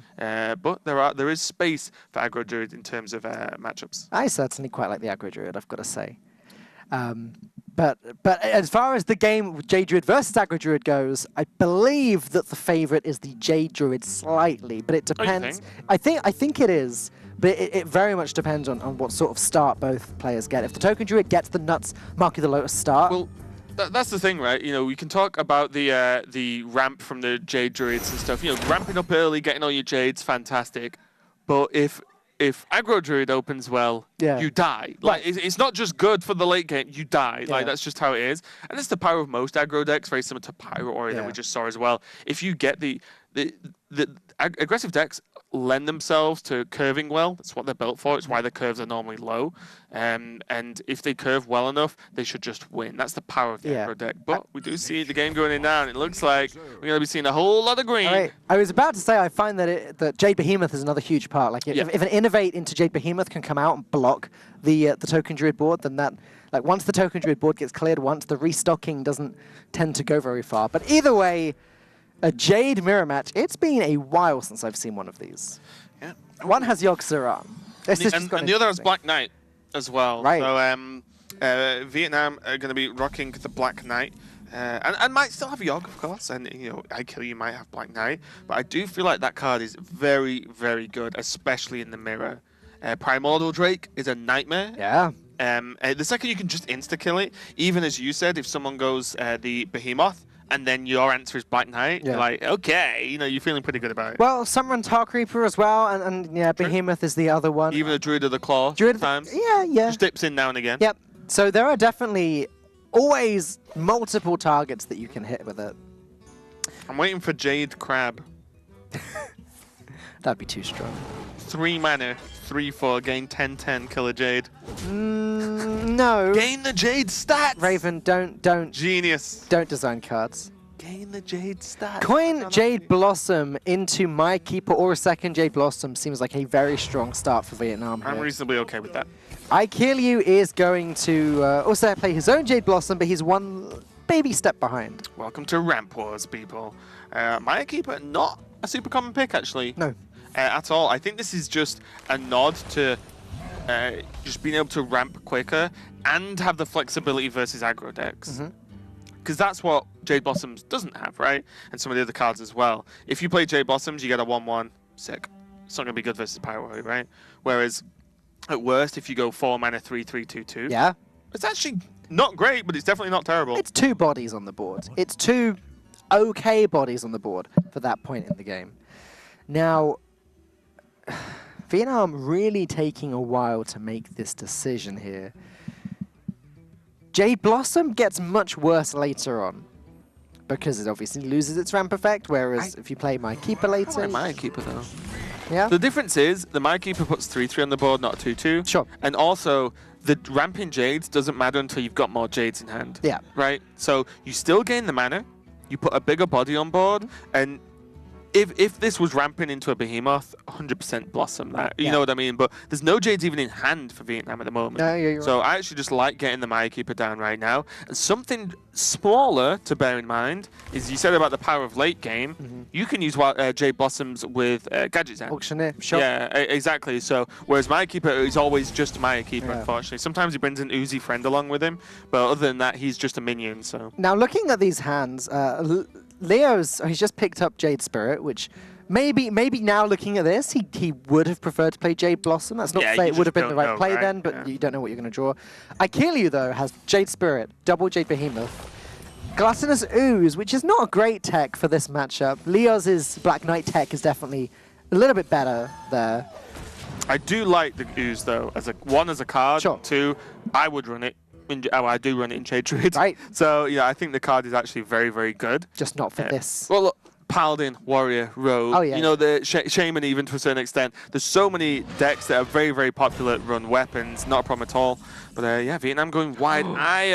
Oh, what a pickup. So this is definitely not drawing away from these players, but in this mirror, a lot of the time is, who gets the Jades? Because Druid has no way of catching up outside of that little tricky dude in the corner over there that I Kill You has, which is Yogg-Saron. Tricky dude. Well, there's a chance that wins you the game, right? First time I've heard him referred to as that. Tricky dude. Tricky dude in the corner. Yeah, because he can flip the board, right? Which is fine. But other than that, Druid has no way to beat out bigger Jades than them, right? You know, if your opponent gets ahead of you on board and on Jade count, well, you just lose, right? There's no way to battle back. Leon's also just picked up Gadgetzan Auctioneer, so if he can get some cheap spells, if he can even get a Wild Growth by turn 10, he could be away. And his hand is looking small at the moment. Though... Let's see Achilles' response after this higher. Oh, he's just like, every day of the week for me, mate. Nah, I'll beat it. That was a boring response. Yeah. You got me hyped up for no reason there, even. So now, does this just have to be Jade Behemoth into Jade Idol? Just to try and just keep up? Yep. I think you have to, right? Yep. The only other thing I could think is Jade Spirit and Feral Rage the 4/4, but you're taking a lot of damage. Yeah, you're there. also getting further behind. Obviously, I Kill You wishes he had his own IO in hand. His Jades, I believe, are only... Oh, yeah, okay, sorry. That's okay. Sorry to interrupt. Sounds important. It is. What is it? So, Behemoth this turn, and then you try and survive with, Wild Growth, the Jade Idol next turn, and then use Earthen Scales on the Jade Idol and Feral Rage, then Yogg. Because that pumps a lot of spells into Yogg. Okay. I think that's the only way I Kill You can survive, based on his future draws. I can see it. I can see it. I think. I can imagine it. For no one. He has to survive a lot. Leo's looks like he's praying there. He might well be. Really praying to Iron Jesus. Yeah, praying to the gods of 100% skill-based games. Of course. But I mean, if he could see the Yogg-Saron in Achilles' hand, Okay, then he would be. No, you know. Yogg-Saron is just another name for Iron Jesus. Mark of the Wild. Huh. Well, it's Black Knight tech, right? Ah, yeah. The old Mark of the Wild, your opponent's Wow. minion, they're like, oh my god, he misclicked. And Black Knight, no, I didn't. That is old school. Yeah. That's like the old Injured Blade Master and Shaman. So, What's it called? this actually just gives, like, just a little bit more leeway to Black Knight, but you've cut a card for this card. That's my worry. Although, Mark of the Wild, decent against aggro, to be fair, on your own minions. Yeah. And you could also do this on a Jade, Yeah. which then might be enough to swing the board Pretty back, versatile, right? that. Yeah. Very interesting here from Vietnam. We'll see if it pays off for them going forward. They're picking up the value trades here. I wouldn't even mind Aya into the trade. Yeah, I like this. Just Aya in, try and guard the Gadgetzan. Ooh. If your opponent's swiping you, they're doing nothing else. Leo's has complete control of the board here, but that Innovate Who cares about control when you can play Yogg? does allow I Kill You to play Yogg-Saron. Let's think about this logically. I don't know Yours how for a many spells he's played yet. 60. I don't know if it's been enough spells. So there's 17 damage with hero power alone. Okay. And you can heal for... Right, so yeah, What are the Jades on? Are they on 4 or 5? I think they're on 4, but I'm not 100% on that. So Jade, Spirit, Feral Rage, Earthen Scales, next turn Innovate Yogg. I think that's the... Yeah. I think that's so the as well. plan. Well, no, you'd innovate Wild Growth, right? Oh, yeah, sure. Yeah, just- that's better. Just You're to right. get one more spell in. You're right, that's exactly the same, isn't it? But works out a better way. 1+1 spell, yeah. But yeah, I agree. I think you have to make that play because that almost gains you the armor, which your opponent can do damage this turn. So if you just left it, you'd probably die, right? You know, you're not. Feral Rage, for example, just kills you. Oh, he's actually gone for attack Nice. there. Gonna Count get the rid of the Gadgetzan. Auctioneer. That makes sense too. Riskier. Is he going to innovate Wild Growth? No, he's actually going to hold on to the Wild Growth for if Yogg-Saron does its work so that later on he can play Auctioneer, Wild Growth, and draw his deck. I think the idea as well is with a 6/6 on the board, it's kind of competitive, right? Yeah. So he might think, I might not have to Yogg, and I do have Gadgetzan Innovate in hand. So, you know, as one option. He could just, he couldn't Wild Growth to draw next turn, so his options are quite limited, actually. Tracking back a little bit there. But the Leo's- 6/6 is good. Leo's is about 2 off lethal right now. I just counted and then forgot the number I got to, but it's somewhere around 22, 23. Oh no, hang on. Isn't that... Hang on. 9, 10, 11, 12, 16, 17, 18. 22. He's one off, right? Yeah, yeah. Oh, can he hero power? No, he can't hero power. Oh, he's one off. Innovate would have been lethal. Yeah. There we go. Yeah, just because you said you forgot the number, I just wanted to Yeah. What I like to do sometimes is like the slow count, just to be like, we got this, you know. That's something that's quite hard while casting sometimes when you're talking over each other and just trying to just slow down count. That's why I just shut up there. All right. It's going to have to be Yoxaran time now, and it's going to take a miracle. Oh, Innovate. So this is one of the issues, right? That was just slow. Yeah. Innovate could have come out that turn and didn't. No, they would have made much difference. Oh, wait, no. Scales. There's no Jade generation. Not good enough. Yeah, not already with the gadget sound on board. You know what's really annoying? It's really annoying that your mana is capped at 10 because I kill you. Oh, okay, he can do it this way around. I was going to say Innovate. Yeah. Of course, he can play the other skills first. That makes more sense. Do you attack first, Falk? This is the key question when you yog in. No, I don't here. Yog champ, go. Do you attack first? I actually wouldn't attack first. No. Because the health is so low. 1 AoE, Yeah. and your 7/7 probably Exactly. survives, and theirs doesn't, and then you punch them in the face. Oh, where's that going? Okay. Auctioneer. Not horrendous. Oh my, okay, 3. Flare, get rid of those secrets, draw a card. That Earthen Scales could have been huge. Explore and go! No! Bloodlust! Wild Grove. Where's that going? Oh, the minion that can I should attack. have attacked first. Misplay. Still not bad. Okay, well, Still not bad. Auctioneer into Explore and Go is pretty funny. Exactly. This did draw a lot of cards for Leos, though. And there's a Jade Idol as well. Wow. It's not enough for Aikilio, is it? This is looking very much like Leo's this game. Depends what Explore and Go comes out with, granted. I mean, actually anything could happen since that card says discover a card. Yeah. It has no rules. Is it? Yeah, it's got to be sorry, class it's specific. got, yeah. Other than the class specific, there is no, it's not a spell or from your opponent's class. Yeah. Discover a card that your class, or that you could put in your deck, Yeah. basically. Could be a second Yoxaran. Why not? It's possible. Yep. Oh, speaking of a second Look at Yoxaran, it. This is too much value. I didn't expect Leo's to have space for that Yogg, actually. I wonder. So, for example, not seen Tar Creepers. Yeah, that's got to be one of the cuts. In fact, it's probably a direct Tar Creeper from Mark of the Wild. Also, as well, there's potential that it's not double Earthen Scales, although that would feel a bit funky. Yeah. Choose your path. I kill you. Choose his path. Choose your path to victory. Look at him even say, he's like, okay, this is what it's come down to. Oh my goodness. I don't think we've seen Export and Gura yet in the Hearthstone Global Games. It's not something we're going to see very often. I think we saw it week 1. Ah, did we? Someone got it in a very similar fashion to this, Okay. and they won with it as well. Nourish, I think Luna anyway. Visions, Dark Arakoa. Huh. Well, he's already got a Nourish. It's going to just get him more Explore and Gura. Arakoa? You nourish into more Explore and Goros. Yeah. I think you just have to play Arakoa and just deal with it. It's not... Wait, is it lethal? Yeah, Yeah, it is. It's lethal. Swipe face, trade the 6/6 in, 5 and 4 goes face as well. That's just lethal. Yeah, wow. Okay, Poland reverse all killed. Yeah. Vietnam going to take it by the looks of things. It's going to be 3-2. We were saying earlier how it must be Aikiliu's job to carry from the back end of the queue. He wasn't quite able to do it. Nice. Leos dropping the shades. Cool cat. Dropping the shade. Yeah. Dropping the shade all over Poland, definitely, as he's going to get the kill. Thumbs up. Nice work, Leos. That was a crazy series overall. Look at him looking happy. The whole team's there as well. They'll be just off camera, no doubt. I'm surprised they've not swamped him already. Yeah, I'm surprised he's not jumping up and down, waving around, you know. Really way more excited. Way more excited.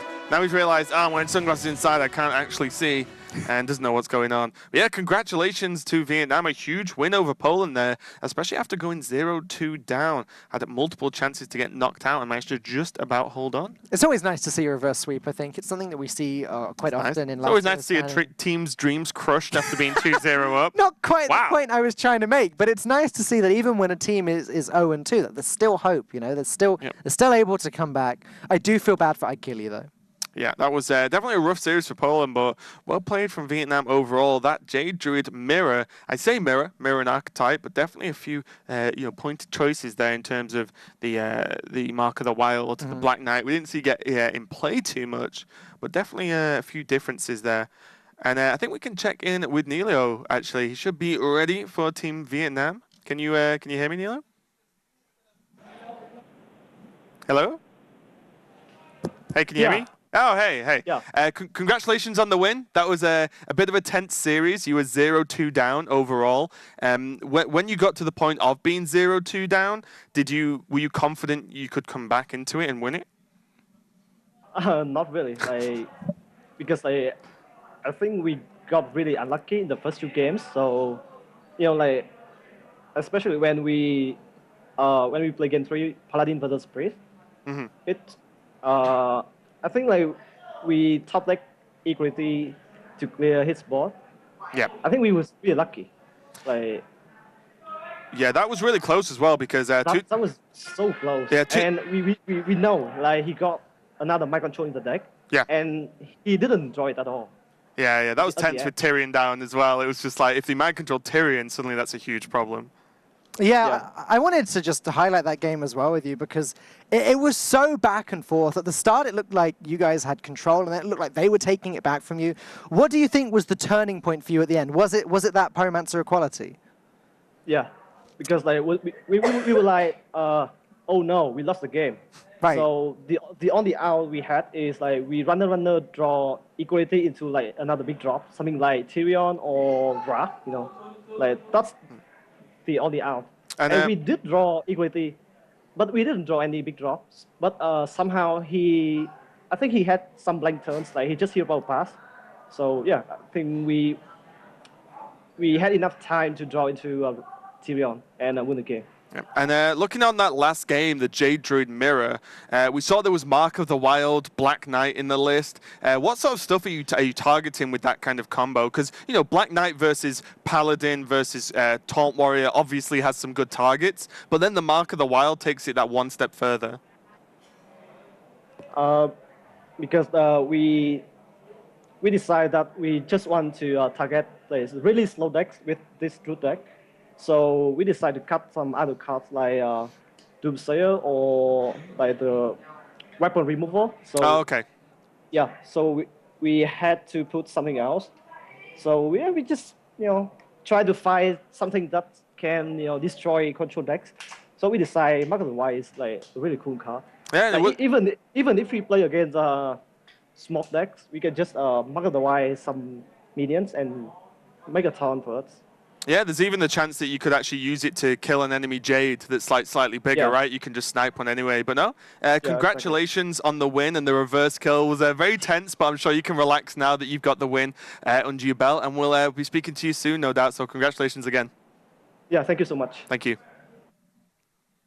It's great. Always fun to get some insight from the players. It really is. How there's a big difference to how the match went from our side of the desk to how it went when they're actually playing it and what they think of the match going on. And they really thought they had lost in the Paladin versus Priest. And it makes sense. I mean, we were just saying moments before that, what can they draw? And then the equality appeared. The one card that allowed them to clear the board. Fantastic game. Fantastic Hearthstone. Yeah, it was a really cool series. Decks from both sides of both teams were really being really interestingly built. We see the Priest from 2Tech. I'm just starting to expect some strange things from him, and obviously do some tech cards there going into Druid. Very interesting to hear that they wanted to really beat out control decks, but removed weapon removal from the list. Which again, a lot of the control decks are sort of Paladin, Zoth Paladin, Warrior, for example. You can see how the matchup went overall with the reverse kill. MKR taking the win on that Rogue, looking pretty reasonable there. Blackfire Eyes on the Paladin, of course. I wonder if they're going to encourage 2Tech to rein it in now, moving forwards, because it came so close, but they didn't quite make it. Yeah, it's so yeah. I mean, it's really close. It's always difficult to to say, don't play the decks you're comfortable with, play this instead, because then you have to like practice them, which is reasonable overall. I think we can check out some highlights of the series, and we can just remind you how it went on, because what appeared to be a potential 3-0, a pretty quick one, ended up being quite a long series overall. So a lot of action happened. This feels like it was happening quite a long time ago. MKR selfies are probably already all over the internet by now. Yeah, it was a real, it was a real stomp though. The quest was complete very, very quickly. Not allowing the freeze mage any time to come back and win that one. We see stills from some of the victory points then. Now we see the Paladin versus the Warrior, and this was just absolutely insane. There's such a slow control sort of N'Zoth Paladin. Just had no problem at all dealing with this, although it did come down to a brawl. Right. There was a brawl at this moment, or well, the turn after, where brawl was drawn. Leoz had to win the brawl with Deathwing, and it would win. And Blackfire could have played around it. He could have just Aldon played Ken and been okay. It was crazy that Vietnam actually got an out then. Yeah. It didn't win the brawl, obviously. Vietnam did not win that game, but this was the beginning of their comeback. Channy versus Tutek. Oh, we're going back. We're seeing the brawl. Yep. Pray to Iron Jesus for that brawl, and Deathwing first out, never lucky. But yeah, this was the you could tell as soon as the brawl happened, Blackfire was like, oh no, because that was the one thing that would have changed the game. Quality Primordial Drake, it's just like a quality Consecration, except you end up with a 4-8 with Taunt on the board. It's pretty good. I like it. Yeah, and although, you know, at various points, and this shows how crazy this game was, I'm going to tell people to come back and watch this game, actually, because you could take clips and from this game throughout the whole game overall, and at each different point you could think someone else is winning. Right, yeah. Like someone else is waiting, oh, they've won. Yeah. Still fine. And it's like, no! It came down to the very last turn. If at any point towards the very end, Tutek drawed the mind control that was in the deck, equality coming off there for Channy means that that was the exact card she needed to survive. And that was the second equality, right? That was equality number 2, I believe. It was. I mean, genuinely, if you ask my prediction at any point during this game who was going to win, I was changing my mind every few moments, and that was probably the final moment. Even this as well, Holy Nova into Conk was like, now the board's clear, and I have more health, I'm Priest, you can see the healing potion as well, so a lot available then. They were just like, no, Yogg, please, I prayed to you. Very close, actually. It was a good Yogg. Very, very close. It was a good Yogg. It didn't quite get that last little bit of 7 damage in. It was the what killed the 7/7?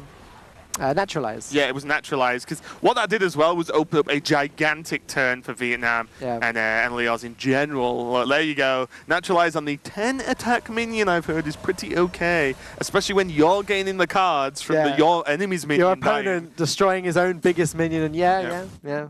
I wouldn't mind if my opponent's Yogg did that. Yeah, absolutely crazy series overall, and I think we can check out the group and see how it lines up now as Poland take a defeat, but Vietnam take a win overall. It's a very, very close series. Let's have a look at the impact. So Turkey still rocking the top of the group. Vietnam now evened it up 1-1. Poland now 1-2, but they do have a very close game score, so at least they're, you know, in that boat at the moment. Yeah, Singapore still sitting at the bottom there. They're gonna have to win. They only need to win one game to catch up with Poland or catch up with Vietnam. Yeah. All of these guys are at the lower side of the group. They've got some work to do to catch up at the top, but that's not to say any of them are out yet. Yeah, especially that's one of the groups where actually there's just not that many matches been played compared to some of the others. So you saw a lot of 1-1s, and you know, when there's only been 2 matches played across the group, it's not going to be that far split. Not quite as far ahead as some other ones, but we've got plenty more matches coming up from other groups, and we've got one more match coming up today, so don't go anywhere, guys. We'll be back soon.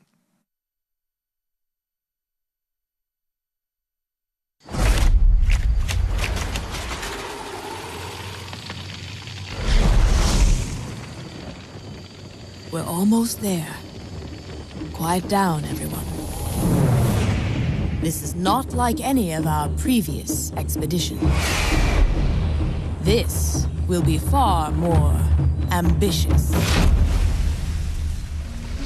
We're stepping into a land of primordial wonder. Infused with astonishing elemental energies. The plant life here holds very unusual properties. So don't touch anything. And while you may be excited to see the local fauna, You might want to make sure they don't see you. Because their powers of adaptation are devastating.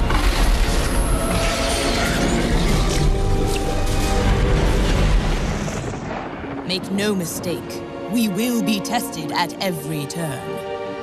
But if we stay on our guard, we might just survive. Now then, are you ready? Then let's journey into Ongoro Crater.